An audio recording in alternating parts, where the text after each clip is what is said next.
ከተፈጠርን ላይቀር እግዚአብሔርን እናመልከዋለን እንጂ ፕራይመሪሊ ለማምለክ አልተፈጠርንም።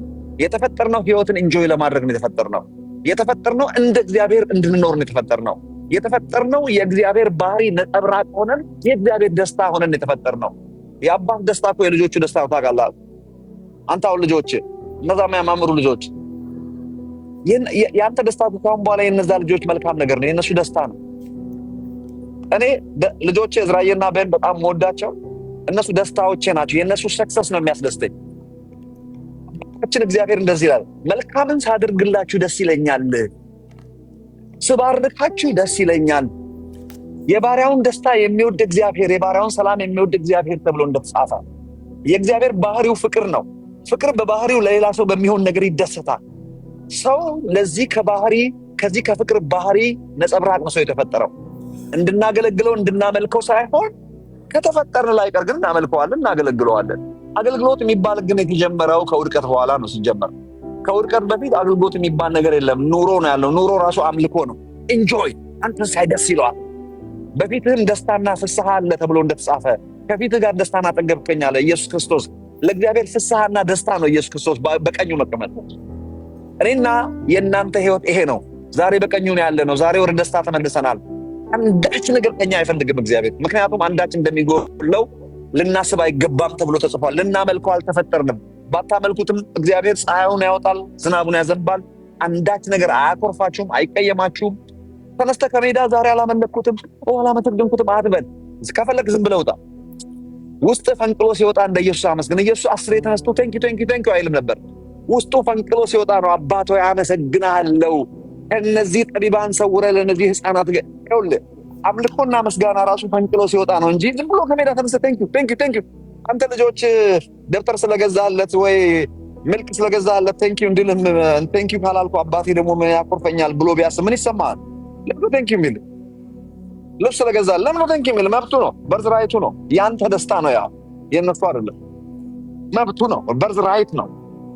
እግዚአብሔር አምላክ ለኛ ለሚያደርግልን ነገር ደስ ይለዋል እንጂ እኔ በማደርግለት አይደለም ደስ የሚለው። ሲጀመር እግዚአብሔር በልጁ በኢየሱስ ክርስቶስ ተደስቶ ጨርሷል። አሁን የኢየሱስ ደስታ የኛ ደስታ ነው። በሶፊ ተደስቷል እግዚአብሔር። ሶፎንያስ የሚጠበቅበት ክርስቶስን አለህ ወይ ነው። ክርስቶስ ካለህ በልጁ የተደሰተውን ያህል ደስታ በአንተ ተደስቷል። ልናመልከው አልተፈጠርንም፣ ስለተፈጠርን እናመልከዋለን።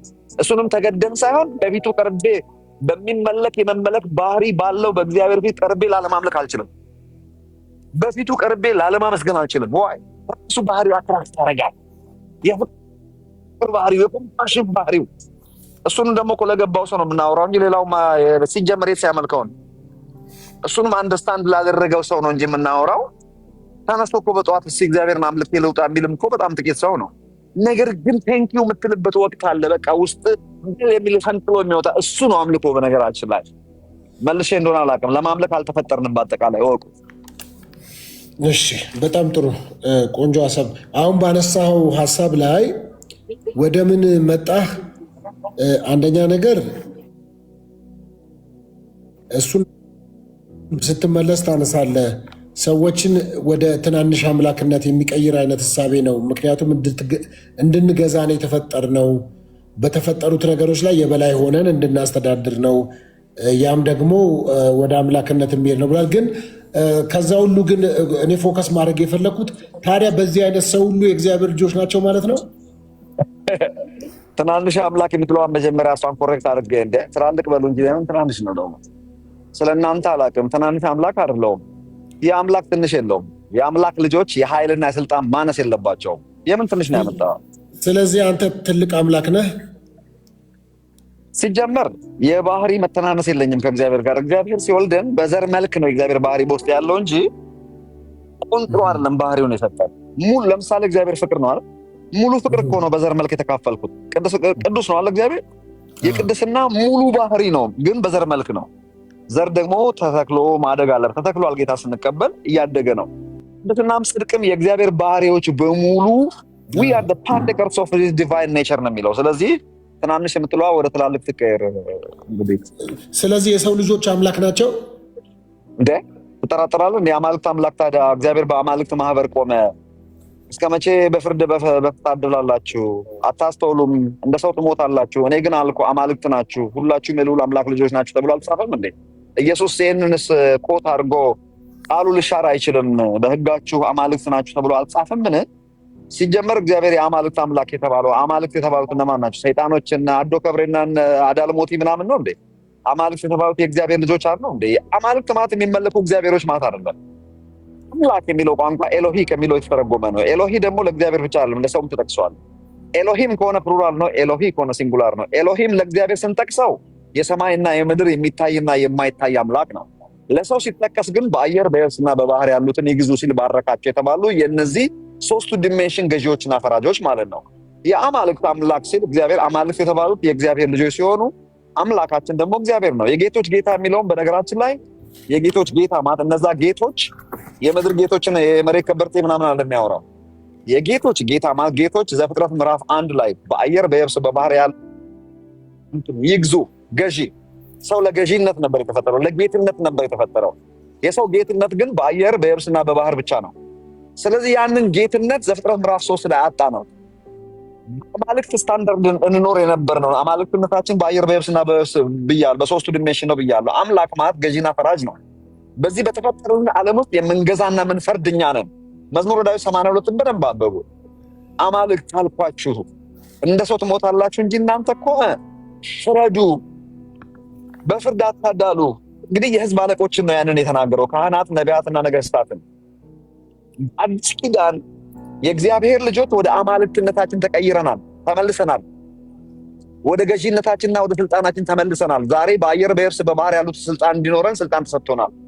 ወደ ስልጣናችን ተመልሰናል። ያ ማለት እግዚአብሔር አይደለንም፣ እኛ ሰው ነን። እሱ ፈጣሪ፣ እኛ ፍጡር። እሱ አምላካችን እግዚአብሔር፣ እኛ ሰዎች። እሱ የሚመለክ፣ እኛ አምላኪ። እሱ ፈጣሪ፣ እኛ ፍጡር። እሱ አባታችን፣ እኛ ልጆቹ ነን። ልጆቹ እንደ አባታቸው አማልክት ናቸው እያልን ነው። አማልክት የሚለው እኛ እግዚአብሔር ማለት ይመስላቸዋል ሰው። ገዢና ፈራጅ ማለት ነው። ኤሎሂም ማለት ነው። ኤሎሂም ለእግዚአብሔር ሲጠቀስ የዩኒቨርስ ገዢና ፈራጅ ማለት ነው። ለሰው ሲጠቀስ ግን የምድር ማለት ነው። በቃ በምድራችን ውስጥ እግዚአብሔር የገዢነትን ስልጣን ሰጥቶናል። እነዚህ ነው አማልክት ብሎ የጠራው። መጽሐፍ ቅዱሳዊ ነው። አንተ ቀጣይ ጥያቄ የጠየቀው ከዚህ ጋር ምን የሚል ነበር? ወደ ትናንሽ አማልክትነት አያመጣንም ብሎ ያልከው። አይ እሱን እንኳን ትላልቅ አማልክት አድርጉን እንጂ ትናንሽ አታድርጉን። ትላልቅ ማለት የሰማይ ስባሪ ማዕከል አይደለም። የስልጣንና የኃይል መተናነስ የለብንም። የእምነትና የእውቀት ማነስ ነው ያለብን። ማንም ኢንተራራ ተነቅለ ወደ ባህር ተወረወረ ቢል አለ ኢየሱስ። ስለ ሰው ነው የሚያወራው። ይሆንለታል። ጉዳዩ የእምነት ጉዳይ የማወቅ ጉዳይ እንጂ። ስለዚህ እኛ ፓወርፉል ነን። ከምታስቡት በላይ ሰው ጃይንት ነው። ትንሽና ትልቅ የሚባለው በዚህ መልክ እንጂ የሰማይ ስባሪ ስለማዕከል አይደለም። ሰው ትንሽ አይደለም። ሰው የእግዚአብሔር ባህሪ ነው። የእግዚአብሔር ባህሪ ትንሽ መሆን አይችልም። እኛ የምናንሰው ከእግዚአብሔር ነው። ትዝ ይላል መዝሙረ ዳዊት ምዕራፍ 8 ላይ ለጥቂት ከራስ አሳነስከው ይላል። የሚገርም ነገር ከመላእክት አሳነስከው የሚለውን ወደ ኦሪጂናል ትርጉም ደግሞ ካየኸው ከኤሎሂም ለጥቂት አሳነስከው፣ ሰውን ታከብረው ዘንድ እስከዚህ ምን አነሳሳ? ሁሉም ከእግሩ በታች አስገዛለት። ከኤሎሂም ለጥቂት አሳነስከው። በአንዳንድ እንግሊሽ ትርጉም እንደሚለው እንደውም little lower than God ካፒታል G little lower than yourself ይላል። ሌላው ትርጉም ደግሞ እኔ ይሄንን በብሉይ ኪዳን ዘመን መላእክት በቴዎፋን ተጽፏል። ወደ ኦሪጂናል ትርጉም ወደ ሂብሩ ሄጄ ሳየው little lower than ኤሎሂም ነው የሚለው። ከኤሎሂም ለጥቂት አሳነስከው ሲል ከኤሎሂም ሰው በምንድን ነው ያነሰው የሚለውን ኤሎሂም ዘላለማዊ ነው። እኛ የተፈጠርን የተወለድን፣ እሱ ያስገኘን፣ እኛ የተገኘን። ሁሉን ያገኘነው ከሱ ነው። እሱ ከኛ የሚያገኘው ነገር የለም። እሱ ያለኛ ኤግዚስት ማድረግ ይችላል፣ እኛ ያለ እሱ ኤግዚስት ማድረግ አንችልም። እሱ አባታችን የወለደን ነው፣ እኛ የተወለድን። እሱ የጀመረን፣ እኛ የተጀመርን። እሱ የፈጠረን፣ እኛ የተፈጠርን። ነገር ግን የእግዚአብሔር ስልጣን፣ የእግዚአብሔር ክብር፣ የእግዚአብሔር ኃይል ሳይሸራረፍ ነው የተሰጠን። ለምሳሌ ክብሩን ላሳየች። ኢየሱስ ክርስቶስ እንዲህ አለ፣ የሰጠኸኝን ክብር ሰጠኋቸው አለ። ኢየሱስ ያገኘው የእግዚአብሔር ክብር ይባላል። የእግዚአብሔር ክብር ሳይሸራረፍ በዘር መልክ እግዚአብሔር አባት ለልጆቹ ሙሉ ክብሩን የሰጠው። ነገር ግን ሙሉ ክብሩን በሙሉ ክብሩ እንገለጣለን ማለት አይደለም። የእውቀታችንና የእምነታችንን ያህል ብቻ ነው የምንገለጠው። ቀጣይ ጥያቄ ረሳሁት። ምን ጠየቀኝ ከዚህ ውጭ?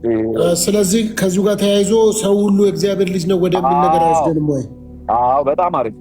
ሰው ሁሉ የእግዚአብሔር ልጅ ነው። ዘፍጥረት ምዕራፍ 1 የማይመለከተው ሰው የለም። መጽሐፍ ቅዱስ እኮ ቅድም ራሱ የጠቀስኩት ጥቅስ ምን ይላል? ሁላችሁም አማልክት ናችሁ፣ ሁላችሁም የልዑል ልጆች ናቸው ተብሎ ተጽፏል። ሰው ሁሉ ዘፍጥረት ምዕራፍ 1 ላይ የተፈጠረው ወይም የተወለደው ልጆችን እግዚአብሔር ዘፍጥረት ምዕራፍ 1 ላይ ወለደ። ከዚያ በኋላ ዘፍጥረት ምዕራፍ 3 ላይ ሁላችንም ጠፋ፣ አንድ ሰው አልቀረም ያለ። ማን ነው? ኢሳይያስ ምዕራፍ 1 ላይ ልጆችን ወለድኩ እነሱም አመጹብኝ። ተመልከት፣ በሬ ባለቤቱን አህያውም ጋጣውን አወቀ፣ ሕዝቤ ግን አላወቀም። ልጆች ወለድኩ እነሱ አመጹብኝ። አሁን ተመልከት እንግዲህ ዘፍጥረት ምዕራፍ 1 ላይ ሙስሊም የለም፣ ኦርቶዶክስ የለም፣ ጴንጤ የለም፣ ኤቲስት የለም፣ ጌ የለም፣ ስትሬት የለም፣ ሁላ ኤቲስት የለም፣ ክፉ የለም፣ ደግ የለም፣ ጨዋ የለም፣ ባሪያ የለም። ሁላችንም ዘፍጥረት ምዕራፍ 1 ላይ በእግዚአብሔር መልክና አምሳል ተፈጠርን። ያኔ ዘር እንጂ የተሰጠው ሰው ሊሆን የሚችል ዘር እንጂ ሰው በስጋ ኤግዚስት አላደረገም። መኖሪያ ወደዚህ ዓለም መግቢያ አካላችንን ደግሞ ዘፍጥረት ምዕራፍ 2 ቁጥር 7 ላይ አበጀልን። አንድ ጊዜ ነው እግዚአብሔር ጭቃ የጠፈጠፈው። ከዛ ውጭ ቁጭ ብሎ አስሬ ሰው ሲረገዝ ቁጭ ብሎ ሸክላ ሲጠፈጥፍ አላየንም። ከዛ ሚስቱንም አወጣ፣ አጥንት አፈር ሞላባት። ከዛ በኋላ እነሱ እየተዋለዱ ነው እኛ ጋር የደረሰው። ታውቃለህ፣ እግዚአብሔር አንድ ቀን ነው ጭቃ የጠፈጠፈው። ፍጥረትን ደግሞ አንድ ቀን ነው ሰው የፈጠረው። ሲድ የሰጠው ዘር፣ መንፈሳዊ ዘር በእግዚአብሔር መልክና አምሳል የተፈጠሩ የእግዚአብሔር ዘር የሰጠው አንዴ ነው። ስለዚህ ሰው ሁሉ አንድ ቀን የተፈጠረው። በየቀኑ ቁጭ ብሎ እኮ እግዚአብሔር ሰውን እየፈጠረ አይደለም። የሆኑ ባልና ሚስት ሲተኙ ያለታ ቁጭ ብሎ እየፈጠረ ሳይሆን በተመደበላቸው ዳርቻና ዘመናትን ወሰነላቸው ስለሚል መጽሐፍ ቅዱስ በራሳቸው ጊዜ ወደዚህ ዓለም የሚገቡበት ነው። መጽሐፍ ቅዱስ ነፍስን ወደ ሰጠው ሳትመለስ ይላል። ሰጪ እግዚአብሔር፣ ነፍስና መንፈስ ከእግዚአብሔር ይመጣሉ። ስጋችንን ደግሞ ከእናትና አባታችን እናገኛለን። በኮምባይን ወደዚህ ዓለም እንገባለን። ሰው ሁሉ የእግዚአብሔር ልጅ ነው። ሁላችንም እግዚአብሔርን ጥለን ጠፋን። በክርስቶስ ኢየሱስ ሰውን ሁሉ አገኘ እግዚአብሔር። ሰውን ሁሉ ልብ አድርግ፣ ሰው ሁሉ የእግዚአብሔር ልጅ ነው ብያለሁ። ሁሉም ሰው ጠፋ ብያለሁ። ኢየሱስ ክርስቶስ የጠፋውን ፍለጋ መጣ። የጠፋውን ፍለጋ ሁሉንም ፈልጎ አግኝቷል። ሰው ከኢየሱስ ጋር ተሰቅሏል። ሁሉም ሰው ከእሱ ጋር ሞቷል። ሁሉም ሰው ተቀብሯል። ሁሉም ሰው ከሙታን ተነስቷል። አሁን ልዩነት ተፈጠረው እዚህ ጋር ነው። ሁሉ ሰው በአብ ቀኝ አልተቀመጠም። በቀኙ ሲያስቀምጠው አብሮ አስቀመጠን የሚለው ፈቃደኛ የሆኑ ሰዎች ብቻ በአብ ቀኝ ተቀመጡ። የቀሩ ሰዎች ማን ብለን ልንጠራቸው? አሁን እዚህ ጋር መሰለኝ አንተ ጥያቄ።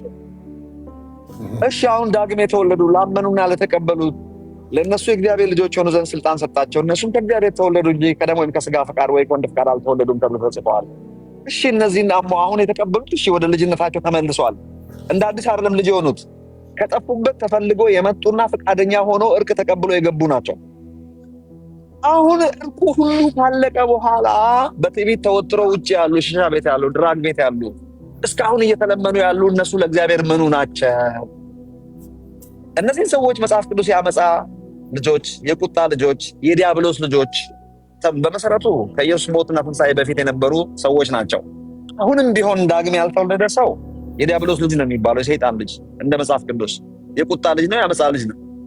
የዲያብሎስ ልጅ የተባለው ዲያብሎስ ስለወለደው አይደለም። ዲያብሎስ ሲጀመር መላእክት አይወልዱም፣ አይዋለዱም። ሰይጣን መልአክ ነው። ቢወልድ እንኳን ጂኒዎችን እንጂ የሚወልደው ሰው አይወልድም። ለምንድን ነው የዲያብሎስ ልጆች ያላቸው ከተባለ ዲያብሎሳዊ ሀሳብ ስለሚያደርጉና በዲያብሎሳዊ ሀሳብ ስለተጠቀለሉ ነው። ዲያብሎስ ፊገራቸው ነው፣ ምልክታቸው ነው፣ የውሸት አባታቸው ነው። ብላይንድ ፎልድ አድርጎ ማለት ነው። አያውቁም ማን እንደሚመራቸው። ኢየሱስ በዚህ ሰዓት ነው አባታቸው የዲያብሎስ ልጆች ያላቸው። ኦኬ አባታችሁ ነፍሰ ገዳይ ስለሆነ ነው ልትገሉኝ የምትፈልጉት ሲላቸው፣ አባታችን እኮ እግዚአብሔር ነው አላቸው። አይ እግዚአብሔርማ ቢሆን ኖሮ ልትገሉኝ አትፈልጉም ነበረ። አባታችሁ ዲያብሎስ ነው አላቸው። ለዚያ ነው ልትገሉኝ የምትፈልጉት፣ አባታችሁ ዲያብሎስ ነፍሰ ገዳይ ስለሆነ ነው አላቸው። አየህ፣ የዲያብሎስን አባትነት ስለ መውለድ ሳይሆን የሚያወራው አሳዳጊ አባታቸው የውሸት አባት ማለት ነው። ስለዚህ ሰው ሁሉ የእግዚአብሔር ልጅ ነው ወይ? ዘፍጥረት ምዕራፍ 1 የምናምን ከሆነ ሰው ሁሉ የእግዚአብሔር ልጅ ነው። ሰው ሁሉ ከእግዚአብሔር የተወለደ ነው። ነገር ግን ሁላችን ተስማምተን የጠፋ ነው። ኢየሱስ ደግሞ ሁሉንም ሰው ነው የመለሰው። በምን እንደማውቀው ሁሉም ሰው እንደሞተለት፣ እኔ ወደ ላይ ከፍ ከፍ ባልኩ ጊዜ ዓለምን ሁሉ ወደ ራሴ ስባለሁ አለ። ማለት ዓለም ሁሉ መጥቶ ከኔ ጋር ይሰቀላል ነው እያለ ያለው። ያለታ ያልተሰቀለ አለ? የለም። አብሮ ያልሞተ አለ? የለም። አብሮ ያልተቀበረ አለ? የለም። አብሮ ያልተነሳ የለም። ለዛ ነው አንድን ዓለማዊ ሰው ወጥተው ወንጌል ስንሰብክ የኔ ወንድም ጌታን ተቀበል ሞቶልሃል አምኖ በእግዚአብሔር አብ ቀኝ እስካልተቀመጠ ድረስ ምንም እንኳን ኦሪጂኑ የእግዚአብሔር ልጅ ቢሆን ስትል እንደ ዲያብሎስ ልጅና እንደ ሰይጣን ልጅ ይቆጠራል። እውነቱ ግን የእግዚአብሔር ልጅ ነው። ሰይጣን አጭበርብሮ ብላይንድ ፎልድ አድርጎ አሳውሮ ነው እያሽከረከረው እንደ ዛምቢ የሚጫወትበት። ይሄንን ደግሞ ሁለተኛ ቆሮንቶስ ምዕራፍ 4 ቁጥር 4 ላይ ታገኛላችሁ። የዚህ ዓለም አምላክ የማያምኑ ሰዎችን ሐሳብ አሳወረ ነው የሚለው። አሳውሮ ነው እንደ ዛምቢ የሚጠቀምባቸው። ሰው ሁሉ የእግዚአብሔር ልጅ ነው። ቆይ እኔ ዳግም ተወልጃለሁ። ውጭ ያለ ጌታን አልተቀበለ ሰው አለ። እሱም የእግዚአብሔር ልጅ ነው፣ እኔም የእግዚአብሔር ልጅ ነኝ። እሱኛውን እግዚአብሔር እየለመነው ነው፣ ልጄ ሆይ እባክህን እንደ ኃይሉ ዮሐንስ እባክህን ስማኝ፣ እባክህ ልጄ ሆይ ነው እንጂ የሚለው ዕቃዬ ሆይ መኪናዬ ሆይ አይለውም። ፍጥረቴ ሆይ አይለውም። ልጄ ሆይ ተከፍሎልሃል እኮ ኢየሱስ ሞቶልሃል። አብረህ ሞተህ እኮ ተነስተሃል። ዋጋ ሙሉ ተከፍሎልሃል። አንተ እኮ የኔ ነህ። ለምን ውጭ ትቆማለህ? እኔ እኮ ነኝ ኦሪጂናሊ ወልጄ የጠፋህብኝ። ከጠፋህበት እኮ ትፈልገህ መጥተሃል። ለምን ውጭ ተወጥረህ ቆማለህ? እባክህ ግባ፣ እንብላ፣ እንጠጣ፣ ደስ የሚበለን ሲለመን እንደነበረው ልጅ ማለት ነው። ሰው የእግዚአብሔር ልጅ ነው። ሁሉ መንግስት ሰማያት ግን አይወርስም።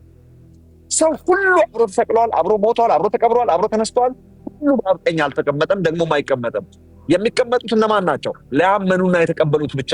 ስለዚህ የእግዚአብሔር ልጅ ተብሎ ሊጠሩ የሚችሉት አሁን አምኖ የተቀበሉት ብቻ ናቸው። ሌሎቹ ልጅ ስላልሆኑ ሳይሆን የጠፋ ልጅ ነው። ለእሴይ ምሳሌ እችን ተናግሬ ልቀቅልህ። 2 ልጆች አሉኝ እኔ እዝራዬና በኔ ሁሌ ምሳሌ የማደርገው እነሱ ነው። ጋድ ፎርቢድ ራሴ ምሳሌ የማደርገው ምንድነው? ሰው ምሳሌ ላለማድረግ ነው።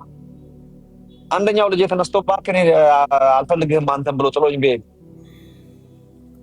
በህይወት አለ። ይሄ ልጅ ግን አልፈልግህም ማለት እንዳልጠራ ላስት ኔሜንን ቀይሬያለሁ ብሎ ቢቀይር አንድ ሰው መጥቶ ኃይሉ ስንት ልጅ አለ ቢለኝ 2 ልጆች አሉኝ ብዬ ነው የማወራው። ግን አንደኛው ልጅ ጠፍቷል፣ አንደኛው ልጅ አለ። ሁለቱም ልጆች ምን ያህል ማንን ነው የምትወደው? ሁለቱም እኩል ነው የምወደው። እንዳውም ልቤ ያለ የባዘነው ውጭ እሱ ነው። 24 ሰዓት ደጅ ደጅ እንዳያደረገኝ የሰበረኝ እሱ ነው። አሁንም ደጅ ደጅ ቆም።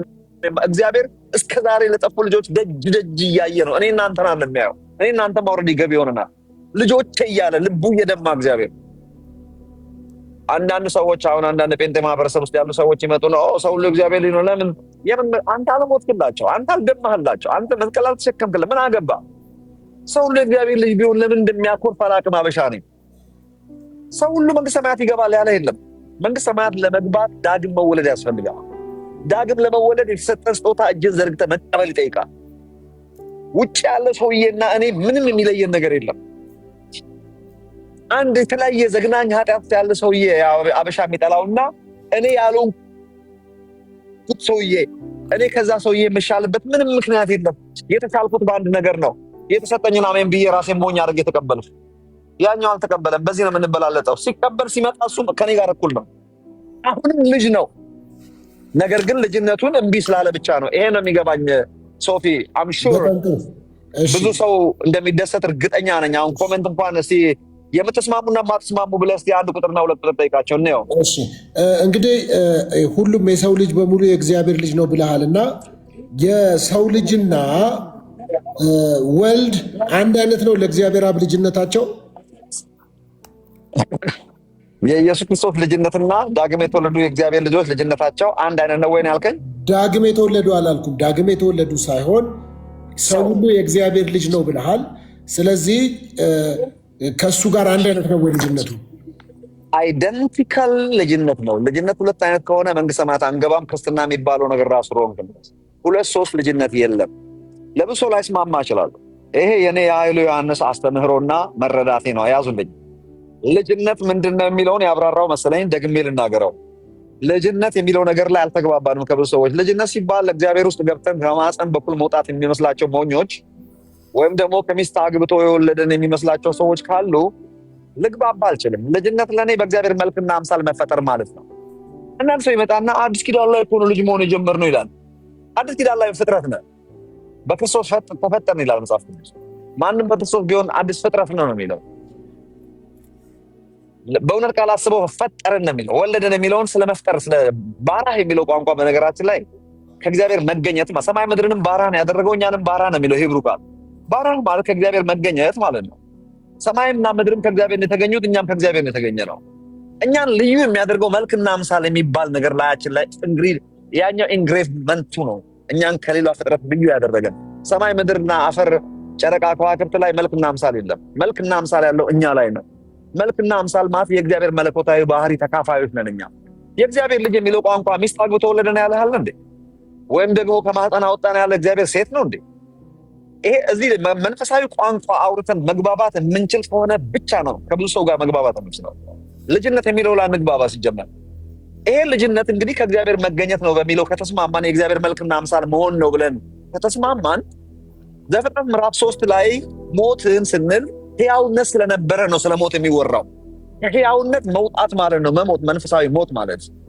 ያለታ የእግዚአብሔር ልጆች የነበርን ሰዎች ሞትን፣ መንፈሳዊ ሞትን ማለት ድብን ብለን ሞትን ወይም ቫንሽ አደረግን ሳይሆን በእግዚአብሔር መልክና አምሳል መኖራችን አበቃ። ከመንፈስ ቅዱስ መመሪያ ወይም ሬቨሌሽን መቀበል አቆምን። ስታንድ አሎን ስፒሪት ሆንን ማለት ነው። ሲጀመር ኃጢአት ምንድነው፣ ጽድቅ ምንድነው የሚለውን ሌላ ጊዜ አብራራለሁ። አሁን ተመልከት እንግዲህ የእግዚአብሔር ልጆች የጠፋነው ዘፍጥረት ምዕራፍ 3 ላይ ነው። የሞትነው ዘፍጥረት 3 ላይ ነው። ኢየሱስ ክርስቶስ ለምን መጣ? እኛ የለቀቅልን በጫማ ውስጥ ነው የቆመው ኢየሱስ መጥቶ። በነገራችን ላይ በእኛና በእግዚአብሔር መካከል ክፍተት እንዳልተፈጠረ ታውቃለህ? ክፍተት ተፈጥሮ ቢሆን ኖሮ ለዘላለም አንመለስም፣ እንደ ሰይጣን ሆነን እንቀር ነበር። ክፍተት እንዴት አልተፈጠረም? ምን ነው ወጥቶ የለም ወይ? መንፈሳዊ ሞቶ የለም ወይ? ጠፍቶ የለም ወይ? እንዴት አልተፈጠረም ትላለህ ካልክ ዓለም ሳይፈጠር በክርስቶስ መረጠን የሚል ቃል ትዝ ይላል። ሰው እንደሚክደው ስለሚያውቅ እግዚአብሔር አስቀድሞ ባካፕ አዘጋጅቷል። እግዚአብሔር ሰው ሜዳ ላይ አልወደቀም። የሰው አወዳደቅ እንደወደቁት መላእክት አይደለም። የወደቁት መላእክት ዲስከኔክትድ ነው የሆኑት። መመለሻ አክሰስ የለም። እኛ ዲስከኔክትድ አልሆንም። ለዛ ነው እግዚአብሔር ተከትሎ አዳም ወዴት ነህ ብሎ ፍለጋ የመጣው። አስቀድሞ ባካፕ ስንወድቅ መውደቂያ ፍራሽ ያዘጋጀን በክርስቶስ የማዳን ፕላን። በሌላ ቋንቋ ሰውን እፈጥራለሁ ተመልሼ በክርስቶስ የራሴ አድርጓለሁ በሚል የፍቅር ውሳኔ ነው ሰው የተፈጠረው። ስለዚህ አስቀድሞ ዓለም ሳይፈጠር እግዚአብሔር ምን አዘጋጀ? መውደቂያ ያዘጋጀን ክርስቶስ ይባላል። ስለዚህ ክፍተት አልተፈጠረም። በተስፋው ቃል ያችን ክፍተት ክርስቶስ ዘግቷታል ዓለም ሳይፈጠር። ታስታውሳለህ? ሁለተኛ ጢሞቴዎስ ምዕራፍ 1 ቁጥር 9 ጀምሮ ስታነብ ይህም ጸጋ ከዘመን ዘመናት እንዲህ ነው የሚለው።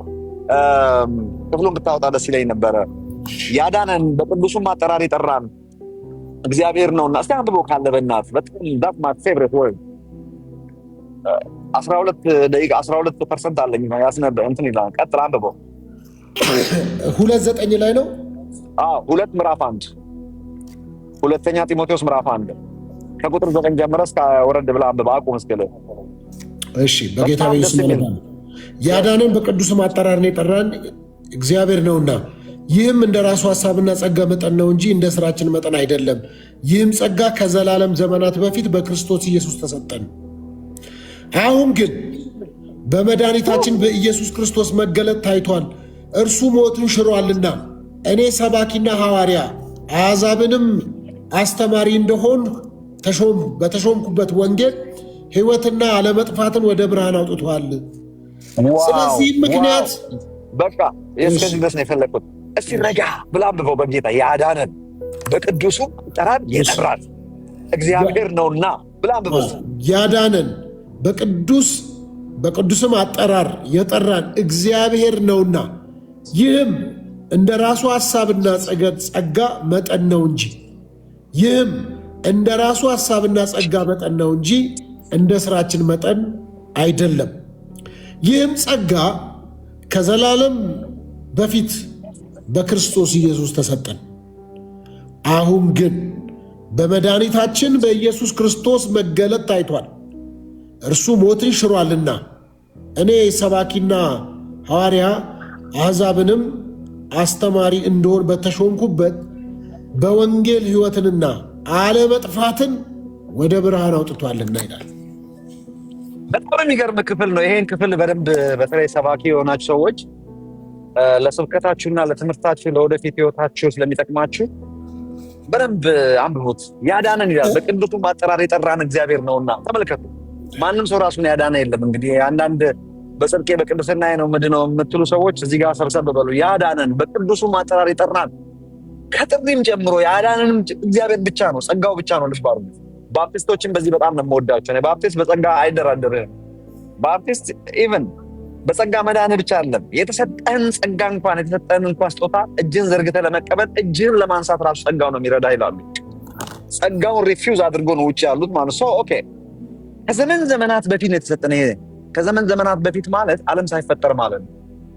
ኦልሬዲ ሰው ይክደኛል፣ መልሼ ያስከፈለኝን የፍቅር ክፍያ ከፍዬ የራሴ አድርገዋለሁ በሚል የፍቅር ውሳኔ እግዚአብሔር በራሱ ላይ ወስኖ በክርስቶስ ይሄንን የሰጠው ዓለም ሳይፈጠር ነው። በቃ ወጪ ያደረገው የዘጋው። ስለዚህ አዳም ሲወድቅ ለእግዚአብሔር ሰርፕራይዝ አልነበረም። ኦልሬዲ በተከፈለ በተስፋው ቃል በተከፈለ ሙሉ ክፍያ ውስጥ ነው የወደቀው። ለዛ ነው የመመለስ ዕድል ያገኘው። ኢየሱስ ሲመጣ በክርስቶስ ኢየሱስ አሁን ተገልጧል፣ ያ ታይቷል ነው የሚለው። ተሰውሮ የነበረው በኢየሱስ መገለጥ አየ። እኔ ወንጌል ሰባኪ በሆንኩበት አለ ሕይወትና አለመጥፋት። ሶፊያ አስምርበት ይሄን ለቃል ሕይወትና አለመጥፋት። ኦ ማይ ጉድነስ። ከዚህ ጋር በማያያዝ ኢየሱስ ክርስቶስ መጥቶ የእኛን ክፍያ ለመክፈል ሲመጣ ኢየሱስ የኋለኛው አዳም ነው የሆነው። አዳምን ነው የሆነው፣ እኛን ነው የሆነው። ኢየሱስ ከኃጢአት በስተቀር በነገር ሁሉ ወንድሞቹን ሊመስል የተገባው ሆነ። ልብ አድርጎ አስምሩበት። ለፍጥረቱ የበኩራት አይነት አደረገን ነው የሚለው። በኩራችን ኢየሱስ ነው። አስቀድሞ ያወቃቸው እነሱ የልጁን መልክ እንዲመስሉ እነሱን ደግሞ ጠራቸው። የጠራቸውን አጸደቃቸው፣ ያጸደቃቸውን አከበራቸው። የልጁን መልክ እሱ ይህ ኢየሱስ ማን ነው? እርሱ እግዚአብሔር አምላካችን ነው። ሰማይ ምድርን የፈጠረ አብርሃምን ከኡር ከለዳውያን የጠራ ሰው በመልካችን እንደ ምሳሌያችን ብሎ ሰውን የፈጠረ ለኖህ ትእዛዝን የሰጠ እነ ሙሴን ያገኛቸው ኤሎሂም ከስላሴ ሁለተኛው እሱ እግዚአብሔር ቃል ሰውን ለማዳን ወደዚህ ዓለም ሲመጣ ሰው ከሰውም ሰው ነው የሆነው። ፐርፌክት ሰው ነው የሆነው። ስለዚህ መጽሐፍ ቅዱስ ሰው የሆነበትን ማንነቱን እርሱ ከእግዚአብሔር ዘንድ የተገለጠ ሰው ነበር ይለዋል። ይህ ሰው ማን ነው ነው? ይህ የገሊላ ሰው ማን ነው? ከኃጢአት በስተቀር በነገር ሁሉ እኛን ሊመስል የተገባው ሰው መጽሐፍ ቅዱስ የሚለው እሱ ከእግዚአብሔር ዘንድ የተገለጠ ሰው ነበረ። አንድ እግዚአብሔር አለና በእግዚአብሔርና በሰው መካከል አንድ መካከለኛ አለ፣ እርሱም ሰው የሆነው ኢየሱስ ክርስቶስ ነው ተብሎ ተጽፏል። ይህ ሰው ማን ነው? እርሱ የእግዚአብሔር ልጅ ነው። የእግዚአብሔር ልጅ የሆነው የእግዚአብሔር ልጆች ጠፍተው ስለነበረ እግዚአብሔር ልጁን ዘርቶ ልጆችን ለማጨድ ነው የመጣው። ለየት ያለ ልጅ ሆኖ አልመጣም ከኃጢአት በስተቀር በነገር ሁሉ ወንድሞቹን ሊመስል። አዳም ኃጢአት ከመስራቱ በፊት በነበረበት የልጅነት ክብር ልክ ነው የመጣው ኢየሱስ። ሰው ስልጣን ነበረው፣ ሕይወት ነበረው፣ ክብር ነበረው። ታስታውሳለህ ሶፊ? ሁሉ ኃጢአትን ሰርቷል። ቴንክ ዩ ሶ ማች። ሁሉ ኃጢአትን ሰርቷል። እንዴ ትልቅ ስጦታ ተሰጥቶኛል ወዳጅ፣ እንዳቀናብኝ ፍሬ እንዴት ተሰጠኝ። አመሰግናለሁ። ልብ አድርግ። ሰው ከሶስት ነገር ነው የጎደለው እንዳትረሱ። በፍጥረት ምዕራፍ 3 ላይ ሰው ከስልጣን ነው የጎደለው 1፣ ከሕይወት ነው የጎደለው 2፣ ከክብር ነው የጎደለው። ሮሜ 3:23 ሁሉ ኃጢአትን ሰርቷል እግዚአብሔርም ክብር ጎድሏቸዋል። ተመልከት፣ የማን ክብር ነው የጎደላቸው?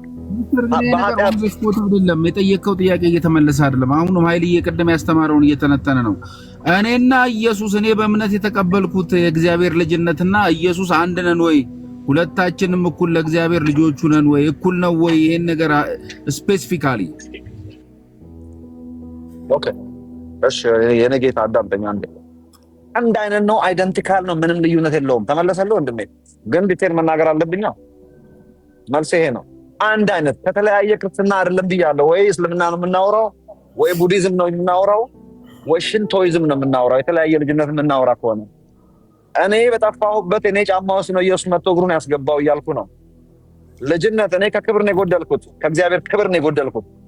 ኢየሱስ የሰጠኝ በክርስቶስ ኢየሱስ ለአብ የሰጠውን ክብር ለእኛ የሰጠው ተመሳሳይ ያው ክብር ነው። ሕይወት እንዲሆንላቸው የእኛና የክርስቶስ ልዩነት ምንድን ነው? ምንም ልዩነት የለውም። በአምላክነቱ እግዚአብሔር አባቴ ነው። እኔ እግዚአብሔር አይደለሁም፣ ሰው ነኝ። እኔ ፈጣሪ አይደለሁም፣ ሰው ነኝ። እሱ ፈጣሪያችን ነው፣ እሱ አባታችን ነው፣ እሱ እግዚአብሔር ነው። በሰውነቱ 100% አንድ አይነት ነን። አንድ አይነት ቅንጣታችን ልዩነት የለንም። ልዩነታችን ታላቅ ወንድሜ ነው፣ እኔ ታናሽ ወንድም ነኝ። በወንድም መካከል ምንም ልዩነት የለውም። ወንድማችንም ነው። ኦኬ አንድ አይነት ጥሩ። እሺ ቆይ ልጨርስ። ቆይ ሶፊ፣ በልጅነት እኛ እንቀድመዋለን። ኢየሱስም አይኖ ለዘላለም ልጅ ነበር እንደምትሉ መብታችሁ ነው ማለት ትችላላችሁ። ኢየሱስ ለዘላለም ልጅ አልነበረም። የዘላለም አምላካችን እግዚአብሔር አባታችን ነው እንጂ አብ አይደለም። ዘላለማዊ አባታችን ስለመሆኑ 2 ጥቅስ መጥቀስ ይችላል። አንደኛው ኢሳይያስ ምዕራፍ 9 ላይ ስሙም ድንቅ መካር፣ ኃያል አምላክ፣ የሰላም አለቃ፣ የዘላለም አባት። ዘላለማዊ አባትነቱ በእግዚአብሔርነቱ ነው። እግዚአብሔር አባታችን እንጂ ወንድማችን አይደለም። እሱ ከስላሴ ሁለተኛው እንደመሆኑ እኛ የአራያ ስላሴ ስለሆንን እኛ የስላሴ ልጆች ነን። በስላሴነቱ የማይበላለጡ የማይቀዳደሙ ፍጹም መንፈስ የሆነ እግዚአብሔር እሱ ወይም አንተ የሚባል በሶስትነት የሚኖር የስላሴ ነጸብራቅ እንደመሆናችን በስላሴነቱ ኢየሱስ አባታችን እግዚአብሔር ነው። ፍጹም አምላክ፣ ፍጹም ሰው ነው። በሰውነቱ አቅጣጫ በነገር ሁሉ ከኃጢአት በስተቀር ወንድሞቹን ሊመስል የተገባው አይደንቲካል 100%። እንዳውም ልጅ በመሆን እኔ ነኝ የምቀድመው፣ እናንተ ናችሁ የምትቀድሙት። መጥቶ እሱ ለመጀመሪያ ጊዜ ከቅድስት ድንግል ማርያም ስጋ ለባሽ ሆኖ ሲወለድ የጠፉ ልጆችን ለመዋጀት ነው ዓላማው። ራሱ ልጅ መሆን ያስፈልገው። ልጅ ማለት ስጋ የለበሰ ሰው ማለት ነው። እግዚአብሔር የእግዚአብሔር ልጅ አይደለም። አይኖ እናንተ ጥቅስ እንደምትጠቅሱ በቅፉ ያለውን ይላል አይደለም ወይ? ዓለማትን በፈጠረበት ልጁ ይላል አለ። በቅፉ ያለውን ሰጠ የሚለው ቋንቋ ከ33 ዓመት ተኩል በኋላ በመስቀል ላይ ኢየሱስ ክርስቶስ ተላልፎ እንደ መስዋዕት በግ ለኃጢአታችን አብ ልጁን አሳልፎ ሲሰጠው በቅፉ ያለውን ሰጠ ማለት እቅፍ ማለት በእግዚአብሔር እቅፍ ውስጥ ኢየሱስ የገባው ከተወለደ ዓለም ስጋ ከሆነ ወይም ደግሞ እንደ እግዚአብሔር ልጅ በስጋ የእግዚአብሔር ልጅ በሆነበት ማንነቱ ነው። እግዚአብሔር የሚቆጣጠረው፣ እግዚአብሔር የሚራራለት፣ እግዚአብሔር ቴኬር የሚያደርገው ማለት ነው። እግዚአብሔር እቅፍ ማለት ለብዙዎቻችሁ የሚመስላችሁ ከሰማይ ሲመጣ በእቅፉ ታቅፎት የነበረው አንድ ቤቢ ጊዜው ሲደርስ ለምድር የሰጠ የላከ ነው ይመስላችሁ። ኖ፣ ማንም ልኮት አልመጣም። ፍቅር አነሳስቶት ኤሎሂም ራሱ ነው የመጣው። ማን ያስገድደው? ኮምፓሽን ወይም ፍቅር የሚባሉ ባህሪዎቹ ናቸው። በስላሴ ካውንስል ኢየሱስ ተልኮ ሳይሆን የመጣው በፈቃደኝነት ነው የመጣው። አብ የላከው ኢየሱስ መቼ ነው? 30ኛ ዓመቱ ላይ በዮርዳኖስ ወንዝ ሲጠመቅ በፈቃደኝነት በመንፈስ ቅዱስ ተሞልቶ በውሃ ጥምቀት ተጠምቆ ፈቃደኛ ነኝ በክርስቶስነት ጥሪ አገለግላለሁ ብሎ ለ3 ዓመት ተኩል ብቻ ነው የተላከው ኢየሱስ። ሰጠ የሚለው ደግሞ በመስቀል ላይ የሞተውን ነው፣ እንዲሞት እንደ መስዋዕት በግ። እዚህ ላይ ታዲያ በእርሱ የሚያምን ሁሉ የዘላለም ሕይወት እንዲኖረው እንጂ እንዳይጠፋ እግዚአብሔር አንድያ ልጁን እስኪሰጥ ድረስ ዓለሙን እንዲወደው ይላል። ስለዚህ ኢየሱስ ክርስቶስ ቀድሞ ልጁ አልነበረም። ታዲያ ኢየሱስ ክርስቶስ ቀድሞ የዘላለም አምላክ እንጂ ልጅ አልነበረም። እግዚአብሔር አምላካችን ነው፣ አባታችንም ነው። 2 ጥቅስ ብዬ የነበረው አንዱን ጠቅሼ ሌላው ረሳሁት። አንደኛው የሰላም አለቃ የዘላለም አባት የሚለውን ጠቅሼ ኃያል አምላክ የዘላለም አባት ነው። ሁለተኛው ጥቅስ ደግሞ አዲስ ኪዳን ላይ ነው። ልጆቹ በስጋና በደም እንደሚካፈሉ የሚለው ዕብራውያን መልእክት ላይ ይላል። በስጋና በደም የሚካፈል እንዲሁ የተገባ ሆነ። የተገባ የሆነበት ምክንያት ምዕራፍ 2 ይመስለኝ፣ ምዕራፍ 2 ነው። ምዕራፍ 2 የተገባው ለምንድን ነው? በሞት ላይ ስልጣን ያለውን ዲያብሎስን በሞቱ ለመሻር ነው። የግድ ስጋ ለባሽ መሆን ያስፈለገው። ማን ነው በስጋ ለባሽ የሆነው? አባታቸው። ማን እሱ? እግዚአብሔር እኛን የፈጠረን። በነገራችን ላይ አባት የሚለው ቋንቋ መገኛ ለማለት ነው። ፈጣሪያችን አባታችን ነው።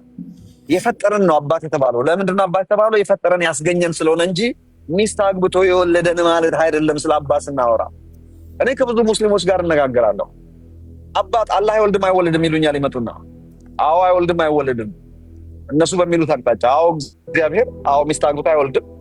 አዎ ሴት አይደለም ከማህፀን አላወጣንም። ልጅ የሚለን መጀመሪያ እንግባባ ነው።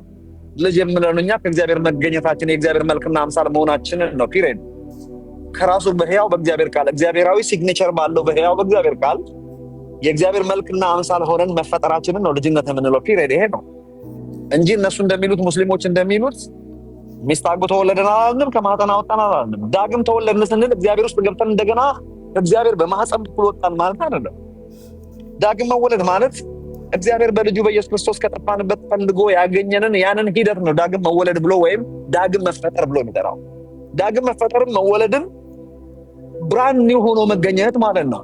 ብሌምለስ፣ ያለ ነቀፋ ያለ ነውር፣ ለሁለተኛ ጊዜ በእግዚአብሔር ፊት እንደ እግዚአብሔር ልጅ በሙሉ ስልጣን መቅረብ ማለት ነው። ከስልጣን ጎለን ነበር፣ አሁን ስልጣን አገኘን። ስልጣናችን እግዚአብሔርን አባ አባ ብለን የምንጠራበት ብቻ አይደለም፣ የእግዚአብሔር የሆነው ሁሉ የኔ ነው የምንልበት ስልጣናችን ነው። ከስልጣን ጎለን ነበር፣ ወደዚህ ስልጣን ተመልሰናል። ከክብር ጎለን ነበር፣ ወደ ክብር ተመልሰናል። ከህይወት ጎለን ነበር፣ ወደ ህይወት ተመለስን። ኤፌሶን ምዕራፍ 4 ቁጥር 16 እና 17 እነሱም ከእግዚአብሔር ህይወት ራቁና ጠፉ ይላል። የእግዚአብሔር ህይወት አይጠፋም፣ እኛ ነን የጠፋነው። ተመልሰን ስንመጣ ወደ ነበረው ህይወት ነው የተመለስነው። ከክብር የጎደልን ሮሜ 3:23 ከክብር መጉደል ማለት የእግዚአብሔር ክብር አይጠፋም፣ እኛ ነን የጠፋነው። ተመልሰን ወደዛው ክብር ነው የተመለስነው። ከስልጣን የጎደልን ዮሐንስ ወንጌል ምዕራፍ 1 ላመኑና አልተቀበሉ የሚለው የልጅነት ስልጣን ነው የሰጣቸው። የልጅነት ስልጣን ማለት እንደገና በአባቴ ቤት አሁንም በሙሉ ስልጣን የምመላለስበት ስልጣኔን ነበር ያጣው። ልጅነቴማ እኮ ጠፍቼም ሳለሁ የእግዚአብሔር ልጅ ነኝ። ነገር ግን አክሰስ ማድረግ የማልችል መንፈሴ የተዳፈነ ከእግዚአብሔር ከዛ ከአባቴ ጋር አንዳች የምገናኝበት ላይኔ የተቆረጠ ነበርኩ።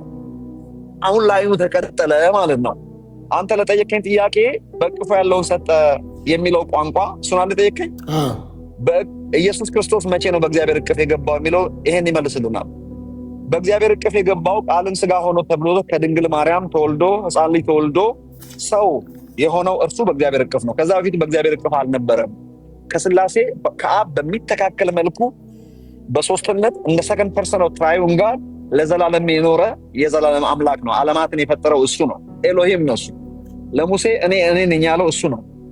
ኋላ ላይ አንተን ዓመቶችም አያልቁም የሚለው ለኢየሱስ የተጠቀሰለት ስለ መለኮትነት እርሱ አምላካችን ነው። በማንም እቅፍ አልነበረም። ኤሎሂም ነው። ሰልፍ ኤግዚስተንት፣ ሰልፍ ሰፊሸንት፣ ሁሉን የሚችል ሁሉ ቦታ የሚገኝ የዘላለም አምላክ ነው። በማንም እቅፍ አልነበረም። ነገር ግን ሰው በሆነበት ሰዓት ሰው ነውና ሰው የሆነው ፓርት ሰው ላልሆነው አምላኪ ሆነ፣ ተገዢ ሆነ። አባቴ ብሎ ይጠራው ጀመር፣ አምላኬም ብሎ ይጠራው ጀመር። ያመልካል፣ ሰው ነው። ይሰግዳል፣ ሰው ነው። ያገለግላል፣ ሰው ነው። ስለዚህ ይህ ሰው ደግሞ ኃጢአት ያልነካው ንጹሕ የእግዚአብሔር ልጅ ስለሆነ በእግዚአብሔር እቅፍ ነው ያለው። 33 ዓመት ተኩል በእግዚአብሔር እቅፍ ከኖረ በኋላ በእቅፉ ያለውን ይህን ልጁን እግዚአብሔር እንዲሞት እንደ መስዋዕት በግ በመስቀል ላይ ለመስዋዕትነት አሳልፎ ሰጠ። ልክ አብርሃም ልጁን መሰዊያ ላይ እንዳቀረበው ሰጠ የሚለው የሶስቱን የሕማማት ቀን ታሪክ እንጂ ከሰማይ የመጣበትን ሂደት አይደለም። ከሰማይ ማንም ሰው አላመጣውም። የራሱ ባህሪ፣ የፍቅር ባህሪ አስገድዶት በትሪኒቲ ካውንስል በፈቃደኝነት ሰው ሆኜ አድናቸዋለሁ ብሎ መጥቶ የኛለ መጨመር ይቻላል። ማን አሌክስ ነው እንዴ? ሰው የዳነው በነፍሱ ነው ወይስ በመንፈሱ ነው የሚለው አሁን እችን በኋላ እንደውም ሰፊና እንመጣበታለን። ግን አንስታችኋል። ግን አንድ ጥሪ ሰውዬ አንድ ጥሪ ማለት አንድ ሀሳቤ ምንድን ነው? አይልሻም በዚህ ሀሳብ ላይ ፓስተር አማረም ዲቤት ቢያደርጉ የሚል ሀሳብ ማለት እንደኔ ነው። እሱን ግድ የለም አይደለም። እኛ ከሌለ ተከለ አንደኛ የሌለ ሰውም እዚህ ጋር ስም አንጠራም። ሁለተኛ እኛ እሱን አይመለከተንም። ግሬስ አሁን እኛ እዚህ ትምህርት ላይ ነው። እሱ ላይ ነው የምናነሳው። በዚሁ ትምህርት ላይ አንተ መንፈሱ ነው እሱ ነው ኮራፕትድ የሆነው በኃጢአት ምክንያት የሚለውን ኃይሉ ተመልሼ መጥቼ እናገራለሁ ብሏል። ግን ቅድም የእግዚአብሔር ልጅ ሁሉ የእግዚአብሔር ልጅ ነው ስላለ በፍጡርና በልጅ መካከል ልዩነት የለም ወይ ኃይሉ? መፈጠርና ልጅነትን መጽሐፍ ቅዱስ ኢንተርቼንጅብሊ ነው የሚጠራው። ለምሳሌ በአዲስ ኪዳን ላይ ዳግም ተወለዳችሁ ነው የሚለው መጽሐፍ ቅዱስ። ያንን መወለድን መፈጠር ብሎ ይነግረናል። ማንም በክርስቶስ ቢሆን አዲስ ፍጥረት ነው። መወለድ የሚለው ቋንቋ ተግባብተናል። የተግባባን መሰለኝ። መወለድ ሲባል እግዚአብሔር ወለደን የሚለውን ሰው ሁሉ ያወራል። እንዴት ነው የወለደ ስትለው እዛ ነው አይን ፍጥጥ እርስ ግጥጥ የሚለው። እስቲ እንዴት ነው የወለደ? ምን ማለት ነው መወለድ ማለት በጠይቃቸው። ለመሆኑ ኢየሱስ የእግዚአብሔር ልጅ ነው ስንል ኢየሱስ የሆነ ቦታ ተወልዷል። እንደው ለዘላለም ልጅ ነበር የሚሉ ሰዎችም ከሆነ የሆነ ቦታ ያልተወለደ ልጅ አይባልም። እንዴት ነው ኢየሱስ የእግዚአብሔር ልጅ የተባለው? ምኑ ጋር የተወለደው? ብዙ ሙስሊሞች ጠይቁኛል። ይሄን ይመጡና ኢሳ እሱ የእግዚአብሔር ልጅ ነው ስላላችሁ እንዴት ነው ልጅ የሆነው ብሎ ይጠይቃሉ። አሁን የጠየቀው አንተ ግን ቀላል ጥያቄ የጠየቀው በመፈጠርና በመወለድ መካከል ያለው ልዩነት የጠየቀው። መወለድና መፈጠርን ኢንተርቼንጅብሊ ቋንቋውን ቀያይሮ የሚጠቀሙ ብርሃን ነው አዲስ መሆን ማለት ነው ሁለቱም። ለምሳሌ አዲስ ኪዳን ላይ ዳግም ተወለድን የሚለውን ተፈጠርን ይለዋል። በክርስቶስ ተፈጠርን ይላል። ማንም በክርስቶስ ቢሆን አዲስ ፍጥረት ነው ብቻ አይደለም የሚለው ፍጥረቱ ነንና ተብሎ ተጽፈዋል። ዳግም የተወለድንበትን ሂደት እንደ አዲስ የመፈጠር ያህል ነው የሚቆጠረው። ዳግም መወለድም ሲባል እኮ እኔ ነኝ የጠፋሁት፣ እኔ ነኝ የመጣሁት። ዳግም መወለድ ማለት እኮ እኔ እናንተ እግዚአብሔር ውስጥ ገብተን እኮ እግዚአብሔር በማህፀን አምጦ እኮ ወለድን ማለት አይደለም። ሲጀመር ሴት አይደለም እግዚአብሔር። ሲጀመር ደግሞ የሆነ ሚስት አግብቶም አይደለም እኮ የወለደን። ዳግም መወለድ የሚለው ቋንቋ ከጠፋንበት በክርስቶስ ተፈልገን የመጣንበትን ይህንን ሂደት እኮ ነው የመጣንበት። ተመልከት። ከዛ ፊልዲ ላይፍ ከቆሻሻ ዓለም ነጥሎ አምጥቶ በገዛ ደሙ አጥቦ አንጽቶ በአብ ፊት ሲያቀርበን ይሄ የመጣህበት ሂደት ዘፍጥረት ምዕራፍ 1 የተፈጠርክበት ጋር አይደንቲካል መሆን አለበት። በመልኬና በአምሳሌ ከሚለው ጋር አንድ አይነት።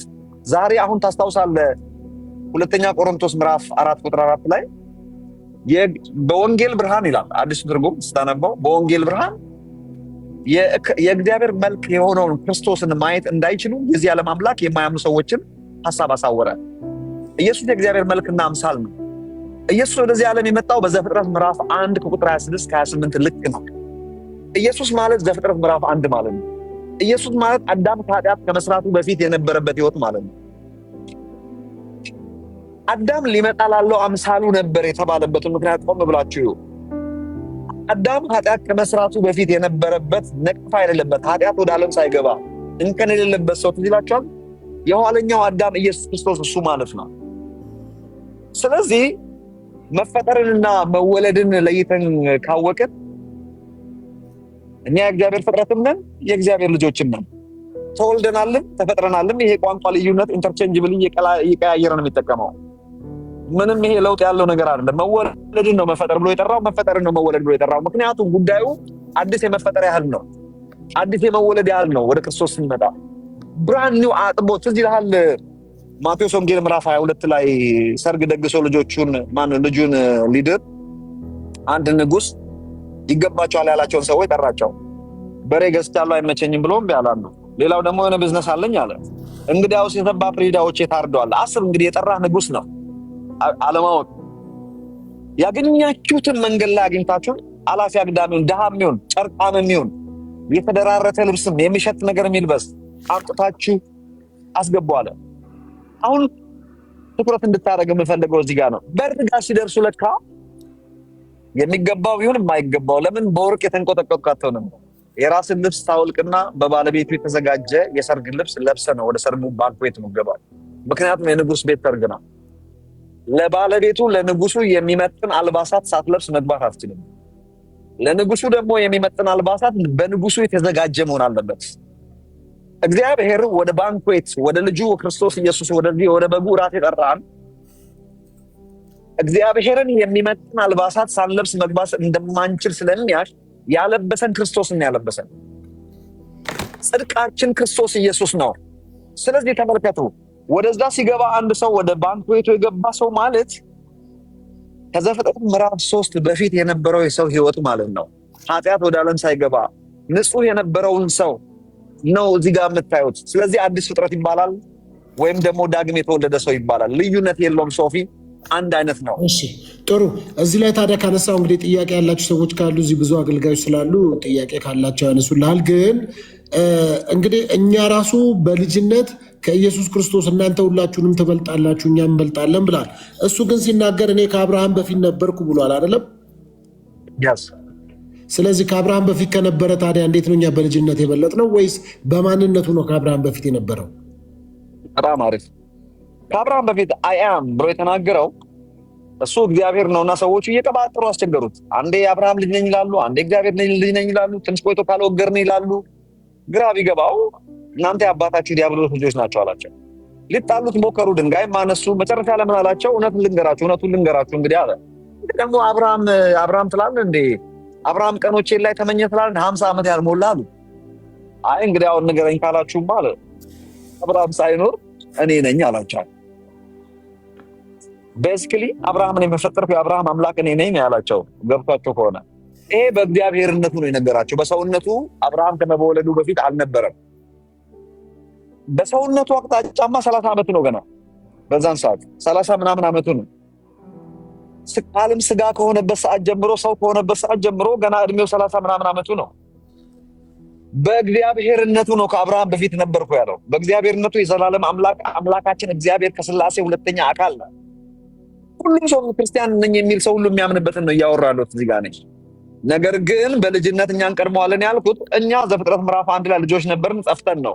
እሱ እኛ የጠፋነውን ለመፈለግ ነው መጥቶ ሰው መሆን ያስፈልገው። ሰው ሲሆን ነው እግዚአብሔር ልጅ ሆነው። የኢየሱስ ልጅነት 2000 ዓመት ብቻ ነው።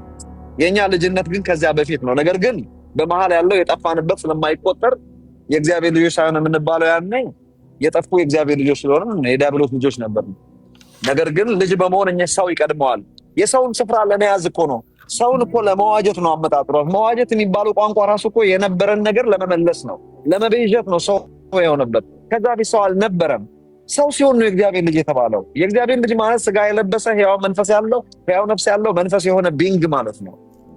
ኢየሱስ ክርስቶስ የእግዚአብሔር ልጅ የሆነው ከቅድስት ድንግል ማርያም ከተወለደ በኋላ ነው። ታስታውስ እንደሆነ መልአኩ ምንድን ነው ያላት? ከአንቺ የሚወለደው እሱ የልዑል አምላክ ልጅ ይባላል። የልዑል ልጅ ለመባል ነው የተወለደው ራሱ። የልዑል ልጅ ማለት ኃጢአት ያልነካው ንጹህ ሰው፣ የአባቴ የሆነ ሁሉ የኔ ነው ማለት የሚችል እግዚአብሔርን አባት ብሎ መጥራት የሚችል የእግዚአብሔር ልጅ ይባላል። ከዚያ በፊት ይሄንን ቋንቋ መጠቀም የሚችል ማንም ሰው አልነበረም ከኢየሱስ በስተቀር። ለምን? እሱ ኃጢአት ያልነካው ንጹህ ሰው ነው። የእግዚአብሔር ልጅ ለመባል ብቃት አለው። አዳም የጣለውን እሱ አንስቷል። እዚህ ጋር አዳም ክብር ነበረው፣ ከክብር ጎሏል። ይሄኛው አዳም ግን ክብር አለው። የሰጠኝን ክብር ሰጥቷቸዋል። ቴንክ ዩ ሶ ማች። አዳም ከህይወት ሮጥ፣ እነሱም ከህይወት ራቁና ጠፉ ነው የሚለው። አዳም ህይወት ውስጥ ነበር፣ የእግዚአብሔር ህይወት ውስጥ። ከእግዚአብሔር ህይወት ርቆ ጠፋ። ይሄኛው ግን በእግዚአብሔር ህይወት ውስጥ ነው ያለው። አዳም ስልጣን ነበረው፣ በአየር በየብስ በባህር ያሉትን ይግዙ ሲል ስልጣን ሰጣቸው የተባለው ስልጣን ነበረው። ዘፍጥረት ምዕራፍ 3 ላይ ከዚህ ስልጣን ጎሎ እንዳውም የኃጢአት ባሪያ ሆነ እንኳን በስልጣን ሊኖር። ኢየሱስ ክርስቶስ ደግሞ የልጅነት ስልጣን ነበረው። ስልጣን ስለነበረው ነው በስልጣኑ ሲያዝ ያየ ነው። የኢየሱስ ስልጣን ለሁለት ይከፈላል። ባይዘው እንደ እግዚአብሔር ልጅ በኢየሱስነት እንደ እግዚአብሔር ልጅ የነበረው ስልጣንና እንደ ክርስቶስነቱ በመንፈስ ቅዱስ ተቀብቶ በቅባት የነበረው ስልጣን ሁለቱ ይለያያል። ስለዚህ በልጅነት የምንቀድመው እኛ አስቀድመን እኛ ዘፍጥረት ምዕራፍ 1 ላይ የተፈጠርነው ያኔ ነው ልጆች የነበርነው። ልጅነታችን አልዘለቀም እንጂ ልጅ በመሆን እኛ እንቀድመዋለን። እሱ እግዚአብሔር አምላካችን እንጂ እግዚአብሔር ልጅም አልነበረም ሰውም አልነበረም። ሰው ሲሆን ነው እግዚአብሔር ልጅ ይመጣል። በነገራችን ላይ እግዚአብሔር ልጅ ማለት ስጋ የለበሰ ሰው ኃጢአት ያልነካው ጻድቅ ሰው ማለት ነው። ፊሬድ ምነው መላእክት የእግዚአብሔር ልጆች ተብሎ የለም ወይ ይላል። አንዳንድ ሰው ይመጡና የእግዚአብሔር ልጅ ማለት ስለ ኢንቲሜሲ ነው የሚያወራው። እኮ ሲጀመር ልጅ የሚለው ቋንቋ ስለ being intimate with God ማለት ነው። የእግዚአብሔር ልጅ የሚለው ቋንቋ እኮ ነግሬያቸዋለሁ። እግዚአብሔር ከሚስት አልወለደንም። እግዚአብሔር ከማህፀን አላወጣንም። አሁን እዚህ ውስጥ ሙለታ ይታየኛል። ሙለታ የሚባለው ልጅ አገልጋይ ነው። ጥሩ ልጅ ነው። በነገራችን ላይ ሶሪ የኔ አይነት አይዲያ ስላልያዘ አልከሰውም። በጣም መልካም ልጅ ነው። ቴዎሎጂካል እውቀቱን በጣም ነው የምወደው። ብዙ ጊዜ ደስ ይለኛል። በቃ ገብቶ ሲያወራ ከአንዳንድ እኔ ራሴ ያስገባዋለሁ። ከኔ ጋር ማንስማማበት ደግሞ አስምረን የምንጫወትበት መንገድም አለ። ለዘላለም ልጅ ነበረ ብሎ እንደ ኦርቶዶክሶች ነው የሚያምነው። ኦኬ ይመን መቼ የተወለደው ስትለው ይኸውልህ ክሊር የሆነ ነገር ልጅ ካልክ የሆነ ቦታ ተወልዳል። ሳትወለድ ልጅ መባል የለም ስትለው ለዘላለም ነው ይላል። ስለዚህ በስላሴ መካከል መበላለጥ አለ ማለት ነው ስትለው መልስ የለውም። ምክንያቱም አባትና ልጅ ይበላለጣሉ። አባት ይበልጣል ከልጅ። ኢየሱስ ክርስቶስ አባቴ ከኔ ይበልጣል ብሏል። ልጅ የተገኘ ነው፣ አባት ያስገኘ ነው። ስለመወለድ ያምናሉ። ስለዚህ ወልዶ ነው። አለበለዚያ ስላሴን አታምንም ማለት ነው። አንደኛው የሆነ ቦታ ተወልዶ ከሆነ እኛ የምናውቀው ስለ ስላሴ መበላለጥ ሚዩት ሆናል አይልሻ። እሺ ፓስተር አስማማው መበላለጥ ምን ብለህ ነው? ሰላም ጤና ይስጥልኝ ፓስተር ሶፊና ቤተሰቦቹ። መበላለጥ ኦርቶዶክስ ለምሳሌ መበላለጥን አትሰብክም። ከምን እንዳመጣው አንዳንዴ ትርጉም በስለሽ የሆነ ነገር አለ እና ምናልባት አንተ ስለምታውቀው ነገር ብቻ ብትናገር ሌላውን ለሌሎቹ ብትተው መልካም ነው ወንድም አለም። እሺ ፓስተር አስማማው ቀጥልሽ። አስመጤ መቀጠል ይችላል። ቴንክ ዩ ፓስተር ሶፊ። ሁላችሁንም ሰላም ብያለሁ። ኃይልሽን ለመጠየቅ ነበረ አክቹሊ አሁን ወረደ እንጂ ይገባል። እሺ ከሰማኝ ዴሊቨር ላድርግ። በመጀመሪያ የኛ ልጅነትና የኢየሱስ ልጅነት አይደንቲካል ነው የሚለውን ላይ ዲስአግሪ ያደርጋለሁ።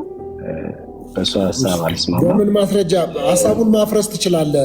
ሐሜት ስላልሆነ እዚህ ሚዲያ ላይ የተወራ ነገር ስለሆነ ማፍረስ ትችላለህ አንተ። እሺ እንግዲህ በመጀመሪያ ለሱ ላቀርብለት አስቤ የነበረው ጥያቄ በስላሴ አካል የስላሴ አካል ግብር ምንድን ነው? ችግር የለውም። እሱ ያነሳውን ሐሳብ ማፍረስ ይቻላል። ችግር የለውም። ፈቅዳለሁ። ሙሌ ችግር የለውም። እሱም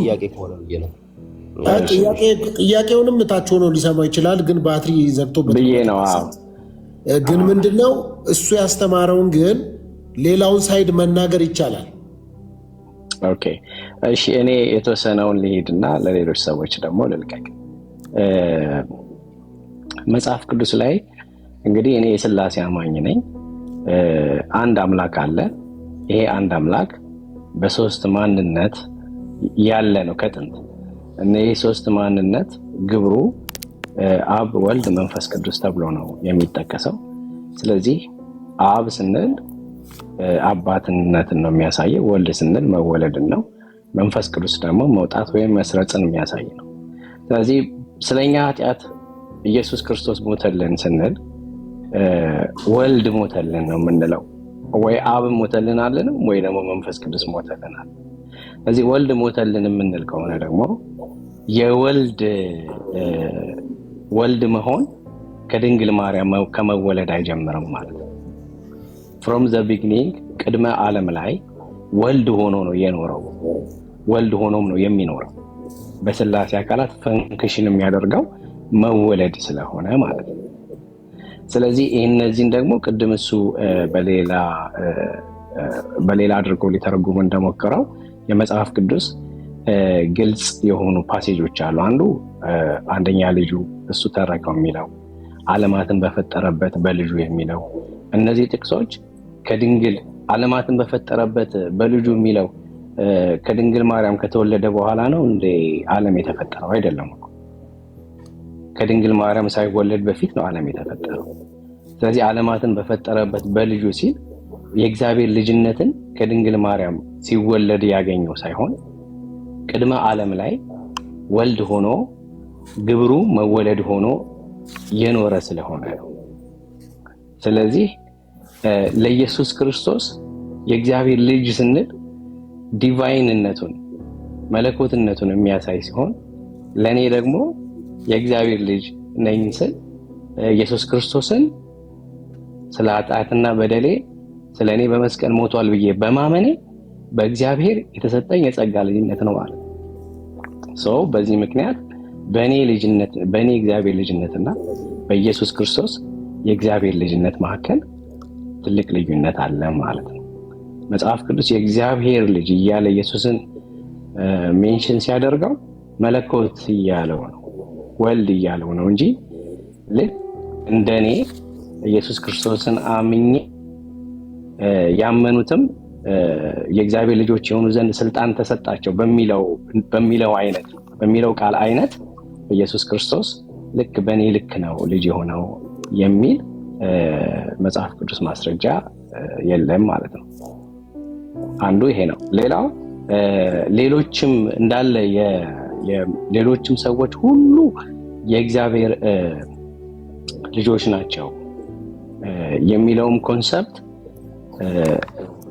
ያው እሱ ቅድም ባቀረበው መንገድ እኔ ምንም ችግር የለብኝም። ሁሉም የእግዚአብሔር ልጅ ቢሆን ምንም አይከፋኝም፣ ምቀኝነትም የለብኝም። ግን የኔ ሐሳብ ማተር አያደርግም ባይብል ካልደገፈኝ። እዚህ መጽሐፍ ቅዱስ ላይ አዲስ ኪዳን ኢየሱስ ክርስቶስን በማመን የሚገኝ ልጅነት ነው የእግዚአብሔር ልጅነት ብሎ የሚጠራው። ኢየሱስ ክርስቶስን ያላመኑ ሰዎች የእግዚአብሔር ልጅ ተብለው አልተጠሩ። የጠፉ ልጅና የዳኑ ልጅ የሚለው አናሎጂ ከአዲስ ኪዳን ትምህርት አንጻር ስናይ እግዚአብሔርን አምኖ ድኖ በህይወት የደከመውን ነው እንጂ የጠፋ ልጅ የሚለው ያልዳነውን ጭራሽ ኢየሱስ ክርስቶስን እንደ አዳኙ አድርጎ ያልተቀበለውን የእግዚአብሔር ልጅ አድርጎ አያስቀምጠውም። ይህንን ያልካልኩ ይበቃል። ለሌሎች ደግሞ እድል ስጥ። ጥያቄ ካለ እቀበላለሁ። እሺ መቀጠል ይቻላል። ሙሌ እሺ ቢኖር በጣም ቆንጆ ነበረ፣ ግን ለሌላው ሰው የምለውን ነገር ልበል። ግልጽ በሆነ መንገድ እንግዲህ ኃይልሻ ያለው ምንድነው? ኢየሱስ ክርስቶስ የእግዚአብሔር ልጅ የሆነው ከማርያም ሲወለድ ነው ይላል። ያ ማለት ምን ማለት ነው? ኢየሱስ ክርስቶስ እግዚአብሔር የኢየሱስ ክርስቶስ አባት የሆነው ወይ ደግሞ ኢየሱስ የእግዚአብሔር ልጅ የሆነው ከእናት ወልዶት ነው ብሎ ነው እያለ ያለው። ይሄ በጣም ከባድ ነገር ነው። እግዚአብሔር ኢየሱስ ክርስቶስ እግዚአብሔር አባቱ ነው ስንል ወይ ደግሞ ኢየሱስ የእግዚአብሔር ልጅ ነው ስንል ከእናት ወልዶታል ማለታችን አይደለም። እሱ ከማርያም ሲወለድ ነው የእግዚአብሔር ልጅ የሆነው ነው እያለ ያለው። እግዚአብሔር ከእናት የወለደው ልጅ አይደለም ያለው፣ ከእናት ሲወልደው አይደለም ልጅ ያለው። ይሄ በጣም ከባድ ነገር ነው እውነት ለመናገር እንደዚህ ብሎ ማለቱም ራሱ ማለት ነው ትክክል አይደለም። ስለዚህ እግዚአብሔር ልጁን ነው የላከው እንጂ የላከውን አይደለም ልጅ ያደረገው። አስቀድሞ የላከው ልጁን ነው። ከማርያም ሲወለድ ነው ልጅ የሆነው ብሏል። እንግዲህ ከማርያም ሲወለድ ልጅ ሆነ የሚል አንደኛ መጽሐፍ ቅዱስ ውስጥ የለም። ሌላ ግን አንድ ምሳሌ የተናገረውን ና ኃይልሻ ካለ ችግር የለውም። ያው እንዲሁ አንተ እያለህ መናገር ደስ ይለኛል። ጠይቅህም አለው ሀሳቤንም አቀርባለሁ። ከማርያም ሲወለድ ነው የእግዚአብሔር ልጅ የሆነው ስላልክ እግዚአብሔር ከማርያም የወለደው ልጅ አለው እያልክ ነው ወይ? ጥያቄ እሱ ነው። እግዚአብሔር ከማርያም የወለደው ልጅ አለው እያልክ ነው ወይ? ምን ማለት ነው? ያ ማለት ልክ እግዚአብሔር አባቱ ማርያም እናቱ አድርገህ ምንድነው እዚህ ውስጥ ልትፈጥር የፈለከው? ከማርያም ሲወለድ ልጅ የሆነው ጋር ከማርያም ይወለድ ልጅ አለ ወይ? ባትሪ አልቋል። እቺ ሀገር ነው ልታ ባትሪ አልቋል። ይኸውልህ አንተ እኮ ያስመሰልክ እንደ ሙስሊሞች እግዚአብሔርን አባትና ማርያምን ደግሞ እናት አድርጌ እንደዛ ያልኩ እንደዛ መስሎ ከሆነ እንደማይመስል ግልጽ ነው። አላልኩም እንደዛ አይደለም።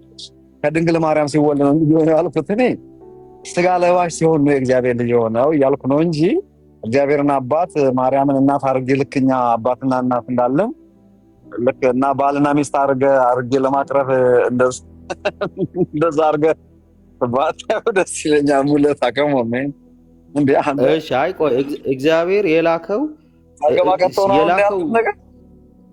ኦኬ፣ እሺ ገባኝና እግዚአብሔር የላከው ልጁን ነው ወይስ ከላከው በኋላ ስጋ ከለበሰ በኋላ ነው ልጅ የሆነው? እግዚአብሔር ምኑን የላከው? እግዚአብሔር የላከው ልጁን የላከው መቼ? የትኛው ልጁን? ለ30 ዓመት ከቆየ በኋላ ዮርዳኖስ ወንዝ ሲጠመቅ በተጠመቀ ጊዜና የእግዚአብሔር መንፈስ ባረፈበት ጊዜ በክርስቶስነት ሹመት ሹሞ ለ3 ዓመት ተኩል ብቻ ነው ኢየሱስ የተላከው አብ ላከኝ አለው። ከዛ በፊት አልተላከም። ወደ ዓለም የላከው ልጁን ነው ወይስ ከላከው በኋላ ስጋ ከለበሰ በኋላ ልጁ የሆነውን ሌላ ምንድን ነው የላከው? ወደ ዓለም የላከው ማለት ወደ ፕላኔታችን ማለት አይደለም። ለዓለም ድነት ወደ ዓለም ሁሉ። ዓለም የሚለው ለአራት ይከፈላል በመጽሐፍ ቅዱስ ውስጥ። አንደኛው ፕላኔታችን ነው። ወደ ዓለም የተላከው ልጁ ኢየሱስ ክርስቶስ አብ የላከው እሱም አብ ልኮኛል ያለው በመንፈስ ቅዱስ ተቀብቶ ለማገልገል የተላከበት እነሱም ለ3 ዓመት ተኩል ብቻ ነው። ከዛ በፊት ኢየሱስ በጸራቢነት ሙያ እንደማንኛውም አይሁዳዊ እየሰራ ይኖር የነበረ ሰው ነው። አልተላከም፣ አላገለገለም።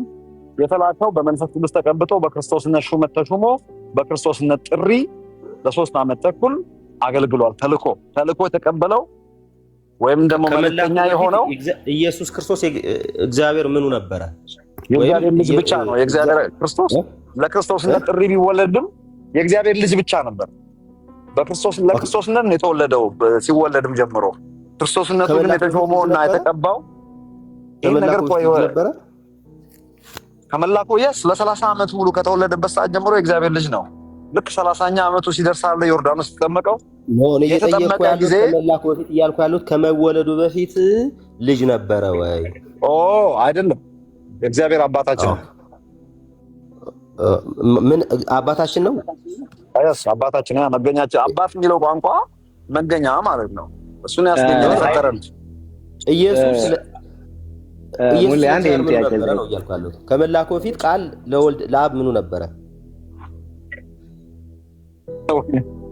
ታናሽ ወንድም ወይ ታላቅ ወንድም እንደማለት ታውቃለህ። እግዚአብሔር በስላሴ መካከል መበላለጥ መቀዳደም አንዱ ለአንዱ ምኑ ነበር የሚባል የምትረዳው ብዬ ነው እንጂ የምልህ እኔ ከአብ አቻ የሚኖር ከሶስቱ ሁለተኛው እንጂ አንደኛው ለአንደኛው ምኑ ነው አይባልም። ወንድሙ ነው ማለት ወንድሙ ነው እህቱ ነው መቼም እንደማይባል ሳይገልጽ ጠፍቶ አይመስለኝም። እንደማለት ጥያቄ እንደምጠይቀኝ አልገባኝም። ዓለምን በምኑ ፈጠረ እግዚአብሔር ይላል? በቃሉ ፈጠረ ስለሚል ነው እኮ በቃሉ ፈጠረ ይልና ዕብራውያን ብሎ ተረጎመ። ቃል የሚለው እዚህ ጋር በደንብ መቼም ሙለት አይጠፋሉ ብዬ አላስብም። አንተ ቴዎሎጂ ትማራለህ። ቃል የሚለው ሪትን ወርድም የእግዚአብሔር ቃል ተብሏል። ስፖክን ወርድም የእግዚአብሔር ቃል ተብሏል። ሎጂክ ኦፍ ጋድ ሎጎስም የእግዚአብሔር ቃል ተብሏል። የቃሉ ትርጉም መቼም አንተ ያችን ግሪክ ምናምን እንትን የምትል ይመስለኛል። ሎጎስ የሚለው ይልቁንም የዛሬ 2000 ዓመት በገደማ ባለ የግሪክ ኮንሰፕት የግሪክ ኮንቴምፖራሪ ዲቫይን ማለት ነው፣ መለኮት ማለት ነው። ቃል ስላለ ብቻ የንግግር ቃል ማለት አይደለም፣ የጽሁፍ ቃልም አይደለም። ለኢየሱስ ክርስቶስ የተጠቀሰው ቃል የሚለው መለኮትን ነው የሚያሳየው በሙሉ ዲቫይን ሎጂክ። ስለዚህ በቃሉ ፈጠረ የሚለው ቋንቋ በስላሴ ካውንስል በትሪኒቲ ካውንስል ሁለተኛው ፐርሰን ቃል በሚል የሥራ መደብ ለመፍጠር ቀዳሚነትን ስፍራ ወስዶ የፈጠረው እግዚአብሔር ቃል ነው ዓለምን ሁሉ የፈጠረው። እግዚአብሔር የሚለው የሶስቱ የወል መጠሪያ ነው። በስላሴ እውነት እግዚአብሔር ቃል ነው ዓለምን የፈጠረው። ለዚህም ማረጋገጫ ብዙ ጥቅሶች አሉ፣ ግን አንድ ሁለት ጥቅስ ልስጥ። ዮሐንስ ወንጌል ምዕራፍ 1 ቁጥር 3 የሆነ ሁሉ የሆነው በእርሱ ነው። አንድ በል ከላይ ጀምረ ቃል ነው የሚያው። እንደገና ቆላስይስ ምዕራፍ 1 ምን ይላል? በሰማይ ቢሆን በምድር የሚታዩ ቢሆን የማይታዩት ፍጥረታት ቢሆን ዙፋናት በእርሱና በእርሱ ተፈጥሯል። ሌላው ዕብራውያን ምዕራፍ 1 ነው። ቃል በቃል ምን ይላል? ዓለማት በእርሱ እንደተፈጠሩ ይናገራል መጽሐፍ ቅዱስ። የሚታዩትና የማይታዩት ብቻ አይደለም። ተመልከት፣ ሰማያት የእጆች ስራ ናቸው፣ ምድርንም አንተ መሰረትክ፣ እነሱም ይጠቀለላሉ፣ አንተ ግን አንተ ነህ፣ ዓመቶችን ከፍ ያልክ። ስለማን ነው የሚያወራው? ስለ ኢየሱስ ክርስቶስ ነው የሚያወራው። ስለ መለኮታዊ ባህሪው ነው የሚያወራው። እንግዲህ የዕብራውያን መልእክት አንተ በደንብ የምታውቀው ይመስለኛል። ኮንፊውዝ ላደረጉ ሰዎች ምላሽ እየሰጠ ነው። መላካዊ ፍጡር ነው ብሎ ላወሩ ሰዎች አሁን ያልከውን ያህል ካልክ በኋላ ሀሳብ ስለምሰጥበት እሺ፣ እንችን ጠይቀዋል አስሚቲ ኢየሱስ ክርስቶስ ጴጥሮስ በነገራችን ላይ ሁለት ደቂቃ እግዚአብሔር ገለጠልህ ያለው ምኑ ነው? እግዚአብሔር የገለጠለት ማን ነው? 2% ነው ያለችኝ። ምን አልክ? እሺና ኢየሱስ ክርስቶስ ይሄ ስጋና ደም አልገለጠልህም፣ እግዚአብሔር አባቴን የገለጠልህ ያለው ምኑን ነው? ማን ብላችሁ ሰዎች ስለኔ ማን ብሎ ይጠሩኛል? ማን ይሉኛል አለ። እሺ የተለያየ ነገር ተናገሩና ጴጥሮስ አፕሮች አድርጎ አንተ ክርስቶስ የእግዚአብሔር ልጅ ነህ አለው። ይሄንን ክራይስት የሚለውን አይዲያ ለጴጥሮስ በዛን ሰዓት ዳግም አልተወለደም፣ ኢየሱስ ሞቶ አልተነሳም። ይሄ አንድ በመንፈስ ቅዱስ ካልተረዳ በስተቀር ሰው ሊገባው የማይችለው ሌሎች ሰዎች ኮንፊውዝ ሲያደርጉ ታውቃለህ። ካልወገርን እያሉ ነው። ምኑን ነው ኮንፊውዝ? እኔ የምለው ሙለታ ትንሽ ቀና ሆነ አናግረኝ። ዶንት ወሪ። እሺ አይ ይሄን ነው የገለጠለት ብለህ ነገር እችን ይመልስልኝና ትቀጥላላችሁ። ችግር የለውም። አይ ቆይ አካሄድ እናርም። ምናልባት ተመልሼ እመጣለሁ። ሙለታ እንትን ልውጣና ቻርጅ አድርጌ ከሶፊ ጋር ስለምቆይ አለ ተመልሼ አወራቸዋለሁ። አሁን ባለቀ ደቂቃ ባለቀች ድንገት ስልክ እዚህ ሆኖ መሰካት አልችልም። ጂም ያለው መኪና እንዴት ያለ ባትሪ እንዴት ነው የማወራቸው? አልገባኝም። ሰዎቹ አላመኑኝም። ስልክ አሁን ባለበት እያወራ መሰካት አልችልም። ጂም ነው ያለው፣ ታች ነው ያለው። ወጥቼ መኪና ውስጥ ገብቼ ቻርጅ ማድረግ አለብኝ ወደ ቤት ስሄድ። አልገባችሁም? ኦኬ እሺ። አሁን ስላወራሃቸው ነገሮች እያጠራን እንጠብቅሃለን። ኦኬ እሺ፣ ልጨርስ እኔና ከዛ ሐሳቤን ልጨርስ። በቃ በመጀመሪያ ደረጃ ማቴዎስ 25 ላይ 21 ላይ አንድ ምሳሌ ላሳያችሁ። ሌላ ምሳሌ ብሎ ከቁጥር 33 ጀምሮ ሌላ ምሳሌን ስሙ። የወይን አትክልት የተከለ ባለቤት ሰው ነበረ እና ቅጥርም ቀጠረለት፣ መጥመቂያም ማሰለት፣ ግንቡም ሰራና ለገበሬዎችን አከራይቶ ወደ ሌላ ሀገር ሄደ። የሚያፈራበትን ጊዜ ሲቀርብ ፍሬውን ሊቀበል ባሮቹን ወደ ገበሬዎች ላከልና ገበሬዎቹን ባሮቹን ይዘው አንዱን ደበደቡት፣ አንዱን ገደሉት፣ ሌላውንም ወገሩት ይልና ደግሞ ከፊተኛው የሚበዙ ሌሎች ባሮቹን ላከ። እንዲሁ አደረጉባቸው። በኋላ ግን ልጄንስ ያፍሩታል ብሎ ልጁን ላከባቸው ይላል። ገበሬዎቹን ግን ልጁ ባዩ ጊዜ እርስ በርሳቸው ወራሹ ይህ ነው፣ ኑ እንግደለው፣ ርስቱንም እናገኝ ተባባሉ። ይዘውም ከወይኑ አትክልት አወጡና ገደሉታል። ይሄ ምሳሌ ስለ ጌታችን ኢየሱስ ክርስቶስ ስለራሱ ተናገረ። ምንድነው? የላከው ልጁን ነው። ባሮችን የሚላቸው ከዛ በፊት ነቢያትን፣ ብዙ ቅዱሳን ሰዎችን ልኮ ነበረ ወደ እስራኤል ማለት ነው። ስለዚህ አልሰሙም፣ አልተቀበሉም፣ ገደሏቸው። የነቢያት ገዳዮች እንደሆኑ በደንብ በብዙ ቦታ ነግሯቸዋል ጌታ ኢየሱስ። ስለዚህ ልጁን ላከ። ስለዚህ የላከው ማን ነው? ልጁ። ዮሐንስ ወንጌል ምዕራፍ 3 ከቁጥር 16 ጀምሮ ምንድነው የሚለው? በእርሱ የሚያምን ሁሉ የዘላለም ሕይወት እንዲኖረው እንጂ እንዳይጠፋ እግዚአብሔር አንድያ ልጁን እስከ መስጠት ድረስ በቃ ዓለሙ እንዲወዷል። ዓለምን ወደደና ምንድነው ያደረገው? ልጁን ነው የላከው። የተላከውን አይደለም በኋላ ልጅ ያደረገው፣ የላከውን ነው። ልጁን ነው የላከው እንጂ ከላከ በኋላ ከቅድስት ድንግል ማርያም ከተወለደ በኋላ ከዛ በኋላ ልጄ ብሎ አይደለም የጠራው። የላከው እንግዲያውስ አስቀድሞ ልጁ የነበረውን የላከው። ቅድም ዕብራውያን አንብቤለት ነበረ። እግዚአብሔር በግልጽ በሆነ መንገድ ዓለማትን በልጁ ፈጠረ ነው የሚለው። ዓለማት የተፈጠሩት ጌታችን ከድንግል ማርያም ከመወለዱ በፊት ነው። ስለዚህ ዓለማትን እግዚአብሔር በምኑ ፈጠረ ነው የሚለው? በልጁ ፈጠረ ነው የሚለው። ስለዚህ መጽሐፍ ቅዱስ ግልጽ በሆነ መንገድ ዓለማትን የተፈጠረበት ልጁ እንደሆነ፣ ያ ዓለማት የተፈጠረበት ልጅ ደግሞ ወደ ዓለም እንደላከው ነው የሚያሳየው።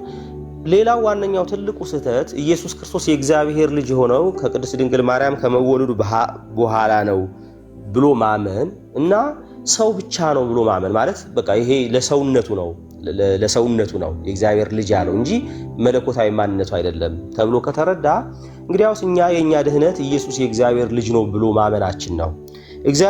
ኢየሱስ ክርስቶስ የእግዚአብሔር ልጅ ነው ብሎ ማመናችን ነው የሚያድነን። ኢቭን የቤተ ክርስቲያን መሰረትም እሱ ነው።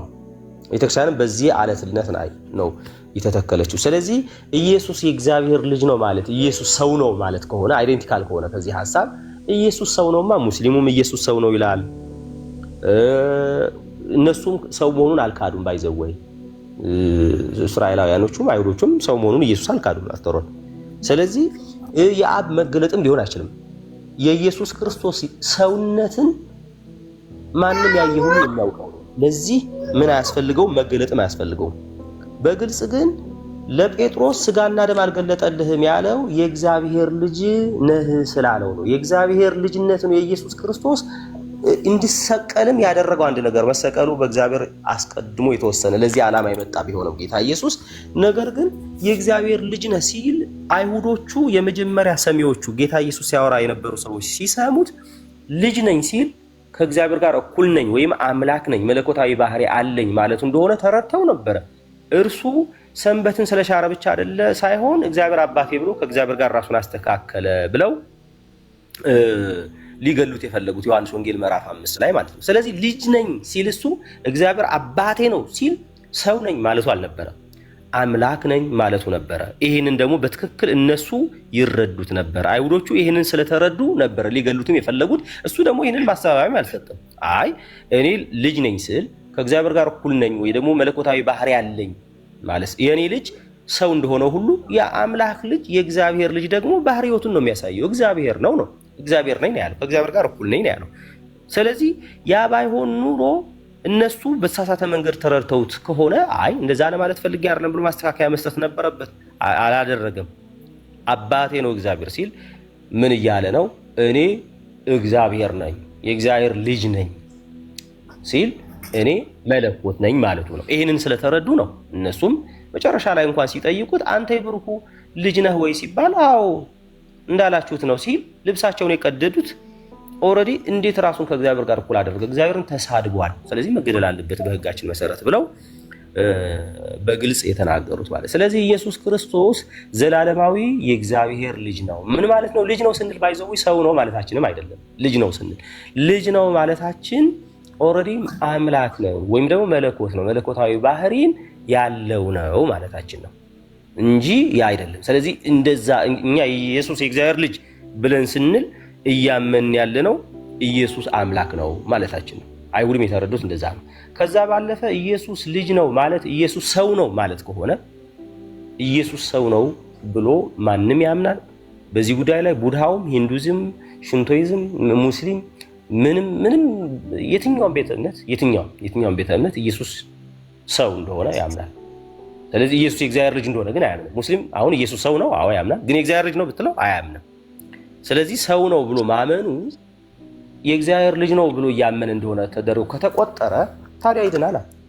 ሰው እኮ የሚድነው ባይዘው የእግዚአብሔር ኢቭን የሰራው ተአምር ራሱ የእግዚአብሔር ልጅ መሆኑን ለማሳየት ነው። መጽሐፍ ቅዱስ ኢየሱስ በደቀ መዛሙርቱ ፊት ዮሐንስ ወንጌል ምዕራፍ 20 30 እስከ 31 በደቀ መዛሙርቱ ፊት ብዙ ድንቅና ተአምራትን አደረገ ካለ በኋላ በዚህ መጽሐፍ ያልተጻፈ በደቀ መዛሙርቱ ብዙ ድንቅና ተአምራትን አደረገ ካለ በኋላ ኢየሱስ የእግዚአብሔር ልጅ እንደሆነ እንድታምኑ አምናችሁ በስሙ ሕይወት እንዲሆንላችሁ ይህ ተጽፏል። ኢየሱስ ክርስቶስ ነው የእግዚአብሔር ልጅ ነው።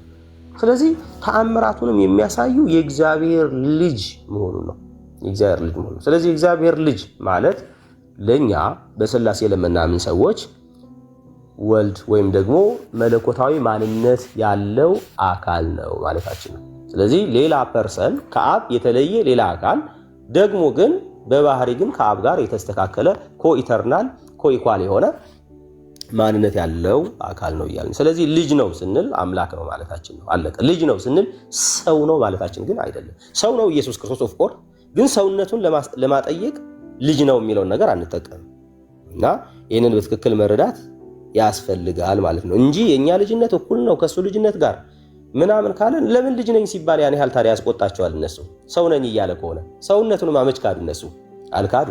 እዚህን በትክክል መረዳት ያስፈልጋል። እግዚአብሔር ልጁን ላከ እንጂ ከላከው በኋላ ልጅ ያደረገው አካል የለውም። ጌታ ይባርካችሁ። ምናልባት ኃይሌ ተመልሶ ሶፊም በዚህ ጉዳይ ላይ በደንብ ሀሳብ ቢያነሳ ብናወራበት ጥሩ ነበር። ቃለ ሕይወት ያሰማልን። ሙሌ የኃይሌ ሀሳብ ሲመስለኝ ከዚህ ከጆባ ዊትነስ ጋር የተያዘ ሆኖ ሙሉ የነሱንም ቤተ እምነት ወይንም ደግሞ የነሱንም አስተምህሮ የያዘ አይመስለኝም። በአጠቃላይ ጊዜ ክርስቶስ ወደ ምድር የመጣው ልክ የእስልምና እምነት ውስጥ እንደሚባለው ለተወሰነ ጊዜ በተወሰነ ጊዜ ሎቱ ስብሐት ሰው ሆኖ ከዛ በኋላ ለ3 ዓመት ተቀባ የሚለው አስተምህሮ ምናልባት ከየት በጣም የተደባለቀ ነገር ስለሆነብኝ ነበር ባወራው ጥሩ ነው እያልኩ የነበረው። ስለዚህ እንዳልከው እስመ ከሰተለ ከስጋ ወደም ብሎ ክርስቶስ ለጴጥሮስ የተናገረውን እውነት ማወቅ ሲቻል ነው ይሄ ክርስቶስን ማንነት መረዳት የሚቻለውና እዛ ነገር ላይ አሁን በተለይ እዚህ ገስት ላይ ያሉ ሰዎች የኃይሌን ሐሳብ በምንድን ነው የተረዱት? ምናልባት ከሌላም ቤተ እምነት ካሉ እሱን መነሻ አድርገን ብናወራ መልካም ነው ብዬ አስባለሁ እንጂ በጊዜ ገድቦ በነዚህ አይነት እንዲነበረ ለዚህ ዓላማ መጣ። ስለዚህ ዓላማው አስፈጻሚ ያለ እሱ ፈጻሚ ወይንም ደግሞ ሎቱ ስብሐት ፍጡር አድርጎ ነው ሲል የነበረው። እዛ ጋር ደግሞ ታውቃለህ አንተ ሙለታ ቴዎሎጂ ይገባሃል ምናምን በሚል አይነት ሲዘጋጋ የነበረው እሳቤም ምንም አይነት መሰረት የሌለው ነው። ምክንያቱም ፍጹም አምላክ ፍጹም ሰው ብላ ቤተክርስቲያን ስታስተምር ሰው ነው እያለች አይደለም። አሁን ስለሚነሳው ሰው ብቻ አይደለም አምላክ ብቻ አይደለም ፍጹም አምላክ ፍጹም ሰው ነው የምትለውና እዚህ ላይ በተለይ የኃይሌን ሐሳብ በደንብ ይሄ በወቅት ከፋፍሎ ክርስቶስን የሆነ ጊዜ ተልኮ ተሰጥቶት ለዛ ተልኮ መጠቀሚያ ብለው በተለይ በእስልምናው በደንብ የሚነሳውን የስህተት አስተምሮ ሲያጎላ ነበርና በደንብ ባውቀው ደስ ይለኝ ነበረ።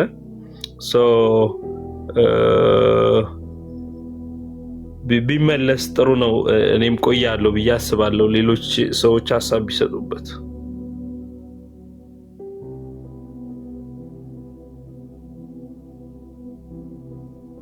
አይ ቲንክ የሚናገር ከሌለ እኔም እስኪ ትንሽ ልበል። ሶፊ ይዞት ነው ወይስ ታብታብ ብናረግለት? እየታየኝ አይደለም ለኔ። ሶፊ አውቆ ነው። ቆይ አንተ እንትን በል። ቆይ አታቋርጠኝ። አንተም ሰው ሲያቋርጠኝ አልወድም። ታብታብ ኮፕሊንግ አድርጉለት ነው ያልኩኝ። እኔ ብዙ ይቅርታ አድርጉልኝ፣ ስብከት ነገር ሴንስ አይሰጠኝም። ይሄ እንትን ነው፣ ተራ ሽምደዳ ነው የሚመስል፣ ህይወት የለውም።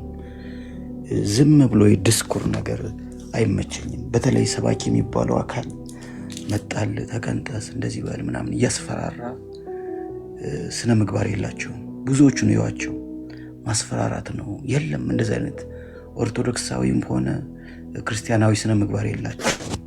በጣም ነው እንትን የሚሉትና እንደው ከአጀንዳ እንዳልወጣባችሁ እንጂ ስብከት ያለበት ቦታ በጣም ነው የሚጨንቀኝ። የለም በተለይ እኔ ኦርቶዶክስ አካባቢ ማየው እዚህ ቲክቶክ ላይ ያሉት ቀፋዎች ናቸው። ጌታ ምስክሬ ነው። ብዙ ጊዜ እናገረዋለሁ። ኦርቶዶክሳዊ የሆነ ስነ ምግባር የላቸውም ቅንጣት ታክል። እንዲያውም ፕሮቴስታንቶች ይሻሉኛል፣ እንደ ሶፊ አይነቶቹ ይሻሉኛል። ትህትናቸው ራሱ እነዛ እኮ እንግዲህ ተመልከት፣ የመላእክትን ስም ይዘው የቅዱሳንን ስም ይዘው የሚሰድቡክ ስድብ በቃ ያስመንንሃል። ከቤቱ ውጣና እንደውም እንኳንና የሌላን እምነት አማኝ ሊያመጡ ይቅርና ውጣኛ ብቻ እንዝረፈው ይመስላል። እና በዚህ እኔ ጌታ ምስክሬ ነው ፓስተር ሶፊን እንዴት እንደምወደው። ትህትናው ራሱ ትህትናው ምግባር ይቀድማል። ቤተሰብ ኦርቶዶክሳዊ በተለይ እኔ ኦርቶዶክስ ስለሆንኩ ነው። ሽፍታ አለ፣ በጣም ኃይለኛ ማፊያ ቡድን ታሊባን፣ ጥቁር ልብስ የለበሰ ታሊባን አለ የሚዘርፍ እኔ ደግሞ በተለይ ብዙ እድሜ ነው የፈጀሁት። ኦልሞስት 18 አካባቢ እዚህ ቅድስተ ማርያም ነው። ይቅርታ ወደ ቶፒኩ እየመጣሁ ነው። ቆይ አንድ ወንድሜ ወደ ቶፒኩ እየመጣሁ ነው። ቆይ አታቋርጠኝ። ሳቋርጠኝ ነው እኔ ጸባይ የሚከፋው። ምን ልላችሁ ነው? ስብከት ያለበት ቦታ ሁሉ ምግባር ይጎላል እና እባካችሁ ምግባርን ተላበሱ ለማለት ያህል ነው እንጂ እኔ ብዙ አባቶች ያሉበት ስብከትን ደግሞ ትትና ያለው እሱም መስማት ያስደስተኛል። እዚህ ቲክቶክ ላይ የማየው ግን ፈጽሞ ወያላ ኮይን ለቃቃሚ ነው። እባካችሁ የትም ቤተ እምነት ያላችሁ ምግባርን አስቀድሙ። እኔ እንግዲህ ጸጋን እኔ ኦርቶዶክስ ስለሆንኩኝ ከእመቤታችን በላይ ጸጋን የተሰጣት እኔ ድንቅ ግርም የሚለኝ እሱ ነው። አልሰብካችሁም ማለት ነቢያት ተናገሩላት፣ እንዲህ መላእክት ሳይቀር ነው አመሰግኗት። ይህ ሁሉ ነገር ሆኖላት ትትናዋ እኔ ማን ነው ገብርኤል ከነገረኝ እንትን ይልቅ ማውቀው ነገር የለም ነው ያለች። ያለምን ሀያ እንግዲህ ያ 44ቱ ማን ነው ኪሩቤልና ሱሩፌል የሚሰግዱለት የሚሩዱለትን ምን አይነት ጥበብ ነው? ምን አይነት ማለት እንደው ቀደሳትሽ። ከዛ በኋላ በሰው ሰውኛ የሆነ ነገር እኮ ቦስት ማድረግ ነገር እኮ አለ። እንኳንና እንግዲህ ይሄንን ዓለምን የማይገድበውን ስትገድበው በማህፀኗ እንደ የሰፈር እንኳ ትንሽ የጉልቤ እንኳ የወለደችና ትኮራለች እኮ።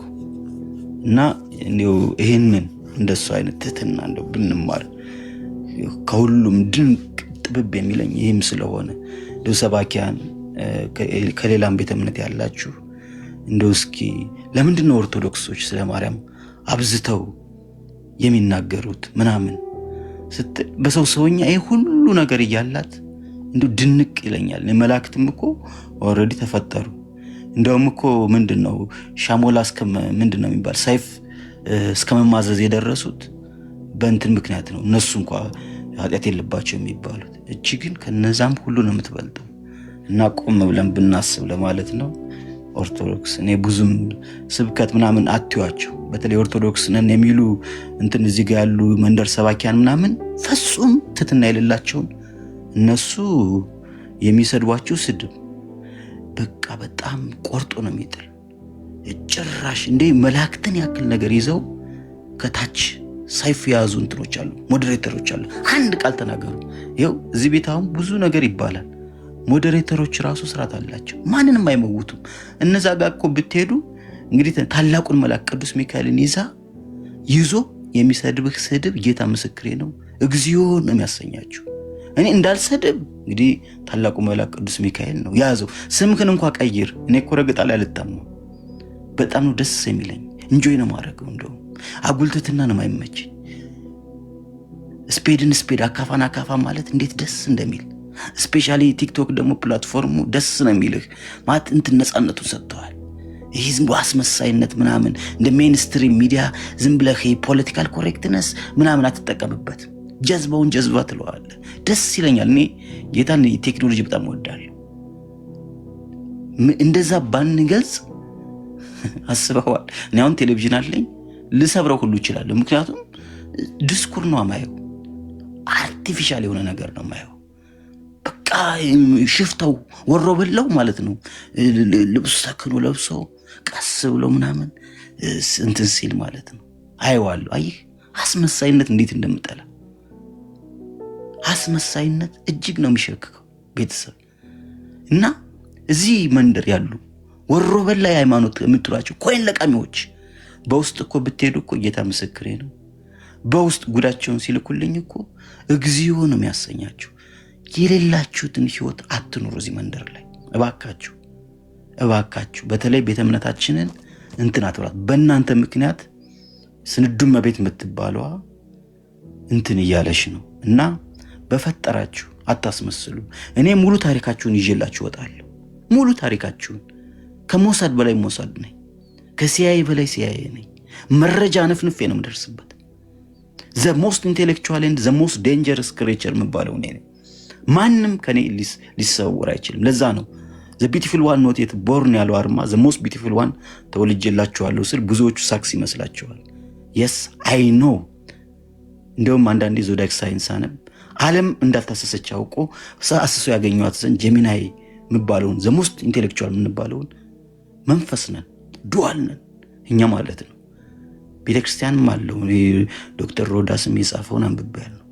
ዘሞስት ኢንቴሌክቹዋል የምንባል ዘሞስት ቢሊዝድ ነው። እኔ በተለይ የእኔ ደግሞ ዘ ጎልደን ተንግ ነው የምባለው። እኔ የተወለድኩበት ኃይል ያለው ምላሴ ላይ ነው። አንድ ነገር ከተናገርኩ ዊት ሜከር ነኝ። አንድ ነገር ከተናገርኩ መቀየር እችላለሁ። ስለዚህ ቤተሰብ እኔ ወደዚህ ቲክቶክ የመጣሁት እነዚህ አማተሮችን አማተር ማለት ይሁላችሁ በኪነ ጥበብ ብቻ አይደለም። የመንደሩ መርፌ ወጊ አሁን ለምሳሌ በሕክምናው አማተር የምንላቸው የመንደር መርፌ ወጊዎች ናቸው። እነዚህን ላጠፋ በእምነቱም ደግሞ በሁሉም በኩል የተሳልፉ ሳይስ ስለሆንኩኝ እነዚህ ወስላታ ሰባኪያንን ልካቸውን ላሳይ። ልካቸውን እንዲሁ እግዚአብሔር እውነትን ብቻ ዝም ብለህ ካልተናገርኩ ላብድ ሁሉ እችላለሁ። ጀስቲስ ሲሰፍን፣ ፍትህ ምድር ላይ ሲሰፍን ይህንን ለማስፈን ነው ወደዚህ ምድር የመጣ ነው። ዓለም የምትመራውን በእኛ ነው፣ በጀሚናይ ነው። አክቹዋሊ እነ ትራምፕ ምናምን ውሰዷቸው ትልልቅ የዓለማችን እንትኖች ንፋስ ሳይን ያለንን በጣም ፍሌክሲብል ነን፣ ሙቭመንት ላይ ነን ሁሌ ማለት ነው። አንዴ ፕሮፌሰር ኃይለ ገሪማ መጥቶ ነበርና አግኝቸው እንዲህ ከሚሰለፈው ጀዝባ ይልቅ ሰልፉን ዙሮ የሚበጠብጠው ደስ ይለኛል ይላል። እና እኔ ዝም ብሎ እንደዚህ አይነት ሰው የተሰበሰበበት ቦታ ጀዝቦቹ ጋር ምናምን ገባና ማለት ነው ዲስተርባንስ ፈጥራለሁ። አቤት ስትነካው ማንነቱን ነው የሚገልጥልህ። ነካ ስታደርገው ማንነቱ ይገለጣል። ያስመሳዩ ምናምን ማስኩን ትንሽ የነካ ስታደርገው ወሮ በላ ሆነ ታገኘዋለህ። እና ቤተሰብ እንደው እድሜ ለቴክኖሎጂ ለማለት ነው። አመሰግናለሁ። መለሳለሁ።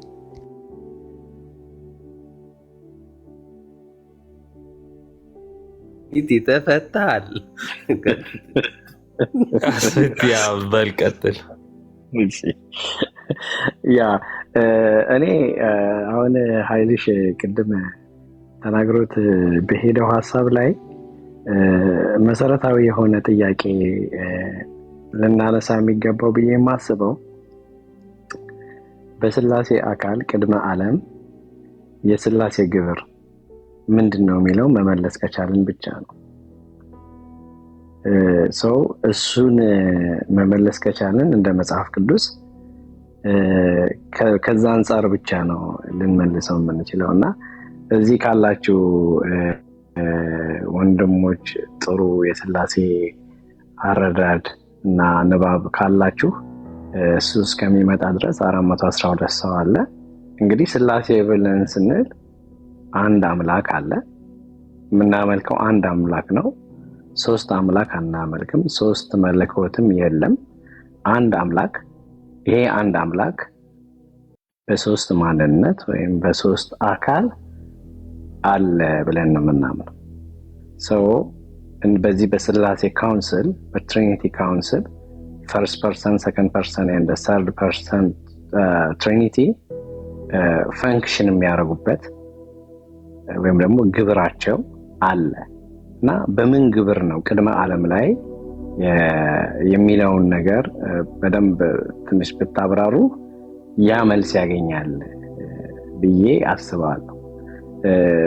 ምክንያቱም በፍጥረት ታሪክ ውስጥም በድነት ታሪክ ውስጥም የስላሴ አካላት ሚና አለ፣ ሮላቸው አለ፣ ተቀምጧል በመጽሐፍ ቅዱስ። ያ ሮላቸው ደግሞ ከቅድመ ዓለም የተቀዳ ነው እንጂ አሁን ድህረ ዓለም ላይ ያለ አይደለም።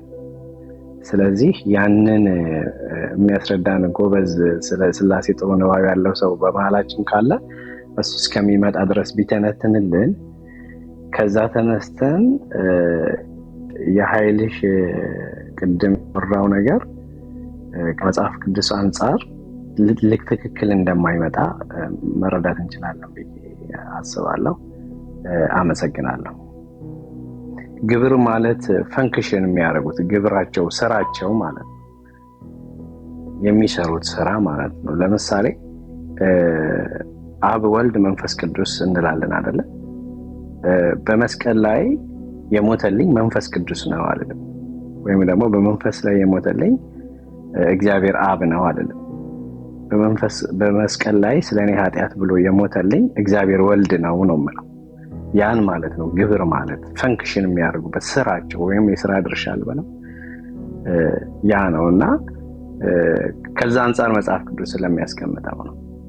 እና ያንን በደንብ የሚያብራራ አንድ ወንድም ብናገኝ ከዛ ይመለሳል የሱ የኃይልሽ እንትን ጥያቄ በዛ ውስጥ መልስ ያገኛል ብዬ አስባለሁ።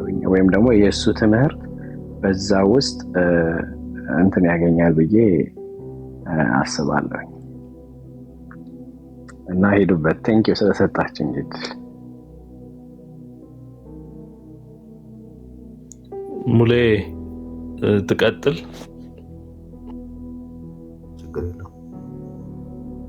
አይ ትቀጥል ነው ያልኩህ፣ ልቀጥል ሳይሆን ትቀጥል። አንተ ቀጥል ኦኬ ማለት ነው። ታፕታፕ ኮፒሊንግ ሼር እያደረጋችሁ ቤተሰብ ማለት መቀጠል ትችላላችሁ፣ ግን ታፕታፕ ኮፒሊንግ ሼር እንዲያደርጉ ንገሩለት። መመለስ አለበት። ቀጥሉ። ማስገባት የምትችሉ ሞዴሬተር ያላችሁ ሰዎች ካላችሁ ማኪ የሚለውን እንትን ብትስቡት ቅድም ጀምሮ እኔ ጥሩ ነገር አለኝ ብታስገቡኝ እያለ ነበርና አንድ ቦታ ላይ እንሲንተውና እሱም መሳብ ከቻላችሁ ሞዴሬተር ካላችሁ ሶፊ እየሰጠ ያነሳልና አሁን ቼክ አድርጌው የለም ተነስቶብኛል። ያው ረጅም ጊዜ ስላላወራንም መሰለኝ በተወሰነ ልክ እዚህ አሁን የተነሳውን ሐሳብ ለማንሳት ያክል በተለይ ያው የብስጥረ ሥላሴ ትምህርት ላይ በገሃድ ወጥተው የሚነገሩ ነገሮች ብዙ ጊዜ ምስጢር የሚለው ቃል ራሱ ስላለበት ጥያቄ የሚፈጠር ነው በሰዎች ህልና ውስጥ በተለይ በአማንያኑም በኢአማንያኑም ዘንድ ምስጢር ተብሎ እንዴት በቃ ገሃድ ሆነ ወይንም ደግሞ እንዴት በግልጽ ይነገራል የሚል ነገር ይነሳል። ግን እውነታው ይሄ ዲቫይን ሪቨሌሽን የሚባለው የሚታወቅ በተለይ ደግሞ በስነ መለኮት ቴዎሎጂ ላይ በየደረጃው የሚነሱ እውነቶች ስላሉ እሱን ብቻ ትንሽ እንደው በሐሳብ ያክል የኃይሌን ሐሳብ መንገድ ላይ ካገኘ ነው በሚል ለማንሳት ሞክራለሁ። በዚህ ውስጥ እንግዲህ የሚነሳው የሥላሴ አንድነትና ሶስትነት ጉዳይ ነው። ቅድም እንደሚለው ምስጢር መባሉ በሰው አእምሮ ይሄ ሙሉ ተመርምሮ እንዲህ ነው የሚል ነገር ስለማይቀመጥ ነው። ቅድም ሲነሳ የነበረውንም ክፍተት የሚፈጥረው ለምሳሌ እንዲሆነ ክርስቶስ ስጋ ለብሶ ሲመጣ የተገለጠበትን የሰው ስጋ ተከትሎ ሰዎች የተለያየ እሳቤና አስተምሮ ይዘው እንዲወጡ ምክንያት እንደሆነ ሁሉ ይሄ ትልቅ ምስጢር በሰው አእምሮ የሰው አእምሮ ውሱንነት ስላለው ተመርምሮ አያልቅምና በዚህ በልዩነት ቤተክርስቲያን አብ ወልድ መንፈስ ቅዱስ እንደው ሁሉም ሰው የሚያውቅ በተለይ ኦርቶዶክስ የሆነ ታችም ያለውን ሰው በቀላሉ ሊያውቀው የሚችለው ነገር በባህሪ በተለይ በስም በአካልና በግብር ሶስት ናቸው ሥላሴ። በባህሪ በህልውናና በመለኮት በፈቃድ በስልጣን አንድ ናቸው ወይንም ደግሞ አንድ ነው ተብሎ ይነገራል። ይህም በተለይ በመጽሐፍ ቅዱስ በተለያዩ ገጸ ንባቦች ላይ የተጠቀሰ ቢሆንም አብ ወልድ መንፈስ ቅዱስ የሚለው የማቴዎስ ወንጌል ምዕራፍ 28 ቁጥር 19 ላይ ያለው ገጸ ንባብ ይህንን በደንብ የሚያሳይ ነው። ስለ ሥላሴ አንድነትና ሶስትነት በነገራችን ላይ ስንነጋገር አንድነትን ቀድመን የምንመለከተው የቁጥር መሰረታዊ ልዩነት ወይንም ደግሞ አንድና ሶስት ብለን የምናነሳው እንጂ የዘመን ወይንም ደግሞ የጊዜ የክብር ልዩነት ማምጣት ስለማይቻልበትም ነው ረቂቅ ምስጢር የሚለው ነገር ከዚህ ጋር ሶስት አንድ እየተባለ የሚነሳውና ይሄ በተለያየ መንገድ በተለይ ደግሞ የቴዎሎጂ ትምህርት በደንብ ሲነሳ ነው በደንብ የሚገባን። አንደኛው ጉዳይ እንግዲህ ቅድም ያነሳ ነው በስም በአካል በግብር ብለን ነው። ስም አብ ወልድ መንፈስ ቅዱስ ሶስት ስም ነው። ግብር ደግሞ ስራ ነው። ያው ስራ ደግሞ የአብ ስራ ወይ ደግሞ የአባት ስራ መውለድ ነው። የወልድ ስራ ልጅነት ነው። የአብ አባትነት፣ የወልድ ልጅነት፣ የመንፈስ ቅዱስ ደግሞ ሰራጽነት መንፈስነት ነው። በዚህ በስራ የምናነሳውና በስም በአካል ያው ለአብም የራሱ አካል የራሱ ገጽ የራሱ መልክ አለው፣ ለወልድ ለመንፈስ ቅዱስም በተመሳሳይና ይሄንን ነው በአጭሩ በተለይ በምስጢረ ሥላሴ ላይ የሚነሳው። እንግዲህ አንድነት ላይ የምናነሳቸው ጉዳዮች ደግሞ ባህሪ፣ መለኮት፣ ፈቃድ፣ አገዛዝ፣ ስልጣን፣ ክብር የምንላቸው ጉዳዮች ናቸውና ይሄ ባህሪ የሚለውን ብቻ በትንሹ ለማንሳት ሲሞክር ባህሪ ምንነትን ነው የሚያሳየው። እንግዲህ ቅድም ሲነሳ ነበረ የሰው ልጅ ሰው ነው፣ የእንስሳ ልጅ እንስሳ ነው። ይሄ ተፈጥሯዊ እውነትም ነው። የአምላክ ልጅ ደግሞ አምላክ ነው። ይሄ የመለኮትነቱን ቅድም ሙሌም ሲያነሳ እንደነበረው ማንነትን ነው ባህሪ የሚገልጸውና የሥላሴ ወይንም ደግሞ አብ ወልድ መንፈስ ቅዱስ ባህሪያቸው በአንድነት የሚገለጽ እንደሆነ ነው በደንብ የምናነሳው። እንግዲህ በተለያዩ እውነቶች ይህንን ማረጋገጥ ይቻላል። እንደው ሌሎቹን ነገሮች ለማብራራት ያክል ባህሪም በዚህ ከገለጽኩኛ ወደ መለኮት ወይንም ደግሞ ወደ ስልጣን ይህንን ማዕከል ወዳደረገው ጉዳይ አልፋለሁ። እግዚአብሔር እንግዲህ አብ ወልድ መንፈስ ቅዱስ ወይም ሥላሴ አንድ መለኮታዊ ባህሪ ያለው ዘላለማዊ አምላክ ነው። ስለዚህ መለኮት እንግዲህ ያው ብዙ ጊዜ ሲነሳ ሰምታችኋል። መለከ ገዛ ከሚለው የግዕዝ ግስ የወጣ ሲሆን ፍቺው መግዛት ወይንም ደግሞ መንግስት፣ ይሄ አስተዳዳሪነት ወይንም ደግሞ የበላይነትን የሚያሳይ እሳቤ ነው። እንግዲህ ስለዚህ አብ ወልድ መንፈስ ቅዱስ በመለኮት አንድ ናቸው ማለት በግዛት ወይም ደግሞ በመንግስት አንድ ናቸው፣ በስልጣን አንድ ናቸው የሚለውን ያለመለያየት ያለመቀዳደም እኩልና ዘላለማዊ ስለመሆናቸው በደንብ የሚያሳይ ነው። እንግዲህ ይህንን በመጽሐፍ ቅዱስ ከአንዱ በቀር ማንም አምላክ እንደሌለ እናውቃለን የሚለውን ገጸ ንባብ አባቶች በደንብ ለዚህ መነሻ ያደርጋሉ። አንድነትን በመለኮት በስልጣን በሶስትነት ውስጥ ያለን አንድነት ግን ለህልው ወይንም ደግሞ ለመለኮታዊ ስልጣናቸው ወይንም ለመለኮታዊ ስልጣን መነሻ ተደርገው ይወሰዳል። ሌላው ጉዳይ እንግዲህ ቅድም ያነሳ ነው የመጨረሻው ነጥብ ህልውና ነው። እንግዲህ ይሄ የባህሪያት መዋህድን የሚያነሳ ነው። አሁን ቅድም ሲነሳ የነበረውም ስህተት መሰረታዊ ጉዳይ ፍጹም አምላክ ፍጹም ሰውነትን ሌሎች ነቢያት በዘመናቸው ሲቀቡ እንደነበረው ለተወሰነ ጊዜ ለክርስቶስ እንደኛ እንደማን እያለ ወንድማችን ሲያነሳ ነበረ። ለተወሰነ ጊዜ ብቻ የተሰጠው ስልጣን ሰው ያን ስልጣን እንደ ምድራዊ ስልጣን ሰው በሰው በኩል የተሰጠ ስልጣን ወይንም ደግሞ በሰጪው በኩል የመጣን ስልጣን የተወሰነ ጊዜ ይዛል፣ ከዛ ጊዜ በኋላ ደግሞ ያጣዋል የሚለውን አይደለም የምናየው። በተለይ ባህሪ መዋህድ ላይ በተለይ የሥላሴ ህልውና ላይና ይሄም በአጠቃላይ እንግዲህ ዘላለማዊነታቸውን ቅድም ከላይ ያነሳናቸውን ነገሮች ሁሉ በአጠቃላይ ህልው ሆኖ እንደው ያለ መቀዳደም በልዩ መዋህድ ለምሳሌ ፍጹም አምላክ ፍጹም ሰው ክርስቶስ ሰው ነው የሚሉ በተለይ ደግሞ ከእስልምናው ቤተ እምነት የሚነሱት እንደው ሄዶ ከስጋዊ ሰው ወይንም ደግሞ ድኩም ስጋ ስልጣን የተሰጠው ጊዜያዊ ጉዳይ ከዛ የሚያልቅ ያንን አልቋልም ብለው ያምናሉ። ያው በመጽሐፎቻቸውም ይሄንን ነው በተደጋጋሚ የሚያነሱትና ይሄ ፍጹም ስህተት መሆኑን የሚያሳይ ነው። ይሄ ምስጢረ ሥላሴ ላይ ያለው የህልውና ጉዳይና የባህሪ መዋህድ እንግዲህ ፍጹም አምላክ ፍጹም ሰውነት ነው፣ ሰውም አምላክም ነው።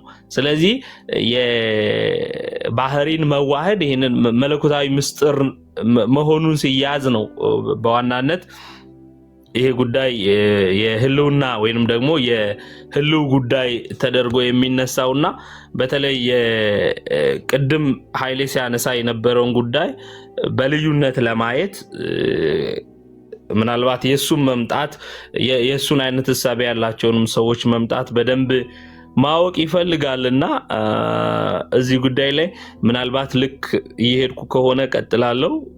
ሐሳብ በጣም ካረዘምኩ ደግሞ ሙሌ ብትቀበለኝ መልካም ነው። ቀጥል። ምናልባት ግን አስሚት ጠይቆ ወጣ እንጂ ወይ እንዳልከውም ሌሎች ሰዎች የኃይሉን ሐሳብ የሚቀበሉ ሰዎች ቢኖሩ መወያየት ቢኖር ጥሩ ነው። ቀጥል።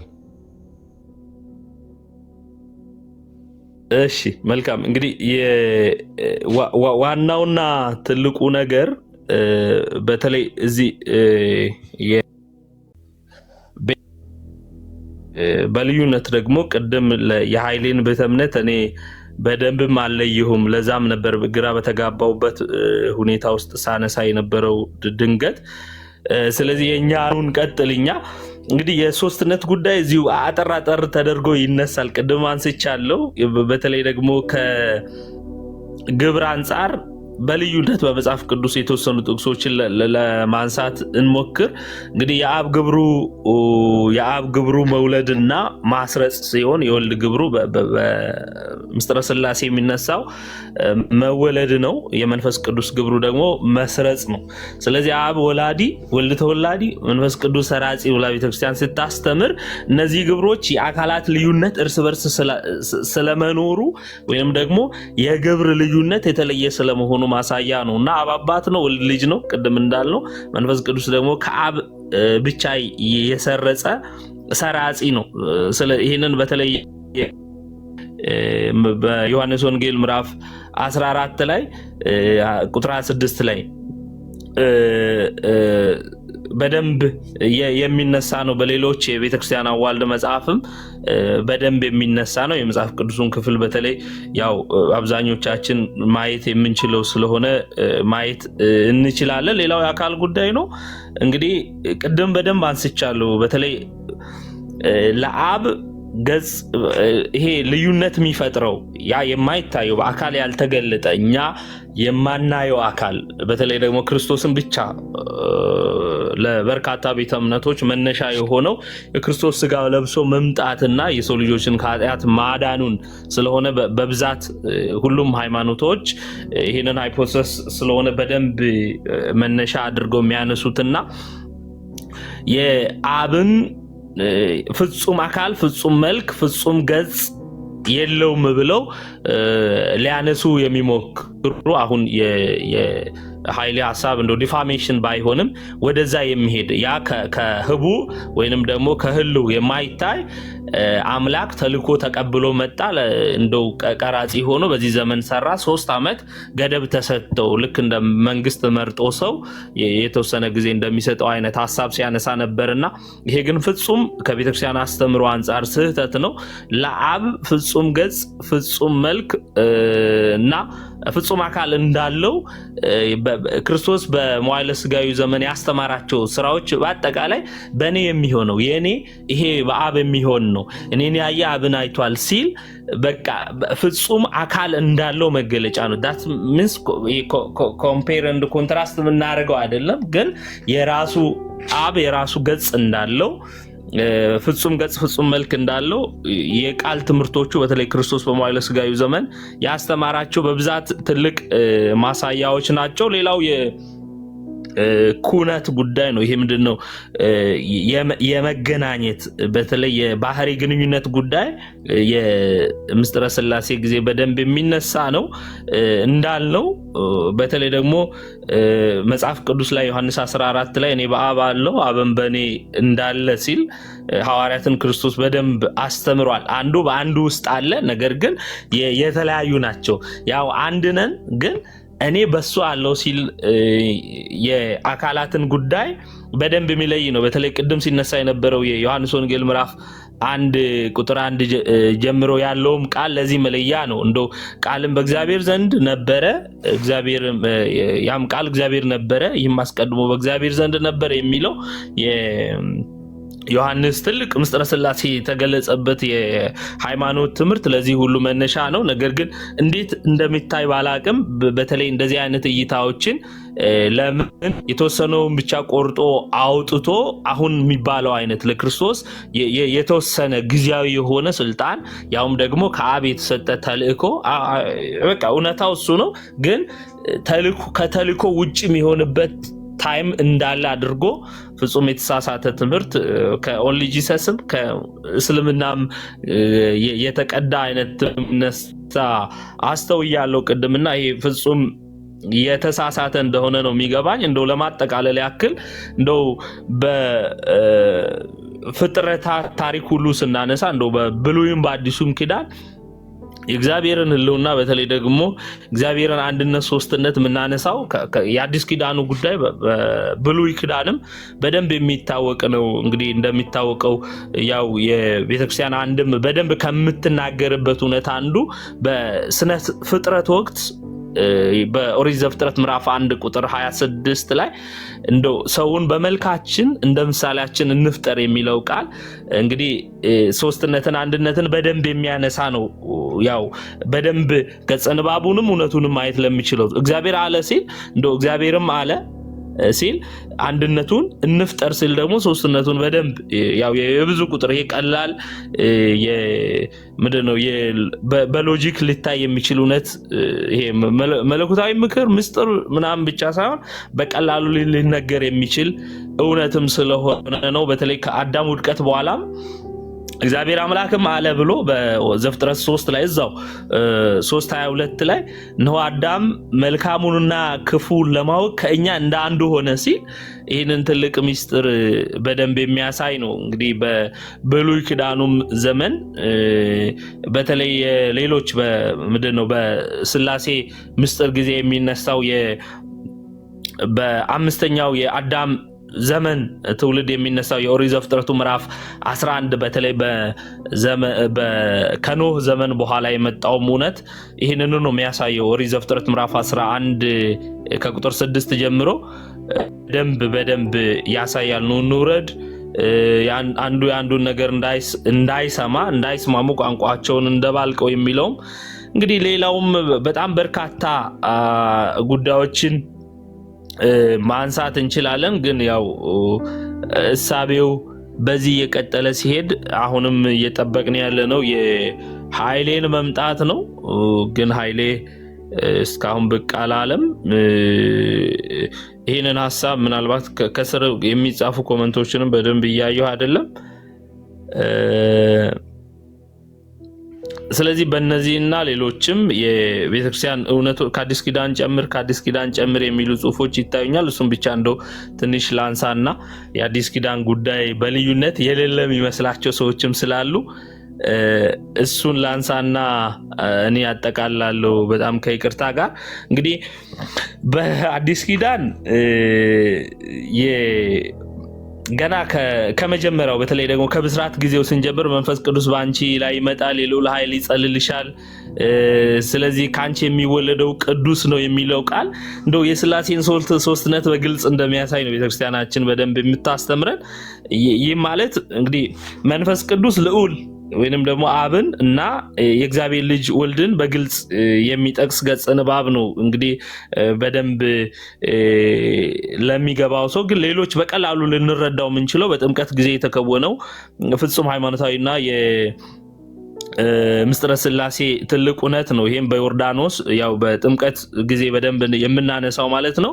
የሚወደው ልጄ ይሄ ነው የሚለው ቃል ከላይ ከሰማይ የመጣው ድምጽ እንግዲህ በማቴዎስ ወንጌል ምዕራፍ 3 ቁጥር 16 ላይ የሶስቱን አካላት ይሄ ስለ ምስጢረ ሥላሴ በደንብ ለሚያነብ ሰው ለሚገባው ሰው በግልጽ የተቀመጠ ነው። ይሄ የደብረ ታቦሩም ታሪክ በተመሳሳይ የማቴዎስ ወንጌል ምዕራፍ 17 የሉቃስ ወንጌል ምዕራፍ 18ም ታሪክ ይህንኑ በደንብ የሚያሳይ ነው። በእርሱ ደስ የሚለኝ የምወደው ልጄ እርሱ ነው እሱን ስሙት የሚለው ቃል እንግዲህ የአብ ወልድ መንፈስ ቅዱስን በግልጽ የሚያሳይ ነው። እንግዲህ ሐዋርያዊ ተልእኮ በተለይ ሲሰጣቸው ሐዋርያት አሁን ቅድስት ቤተክርስቲያን በተለይ ኦርቶዶክሳዊት ቤተክርስቲያን ሐዋርያዊት መሰረት አላት ሲባል አንድም ሊነሳ የሚችለው እውነት ይሄ ነው። ያው ቅድም ሌላም ቤት እያወራንበት ነበርና ለቅዱሳን አንድ ጊዜ ስለተሰጠች ሃይማኖት ነው። ጳውሎስም በራሱ መንገድ ስለ አንድ ሃይማኖት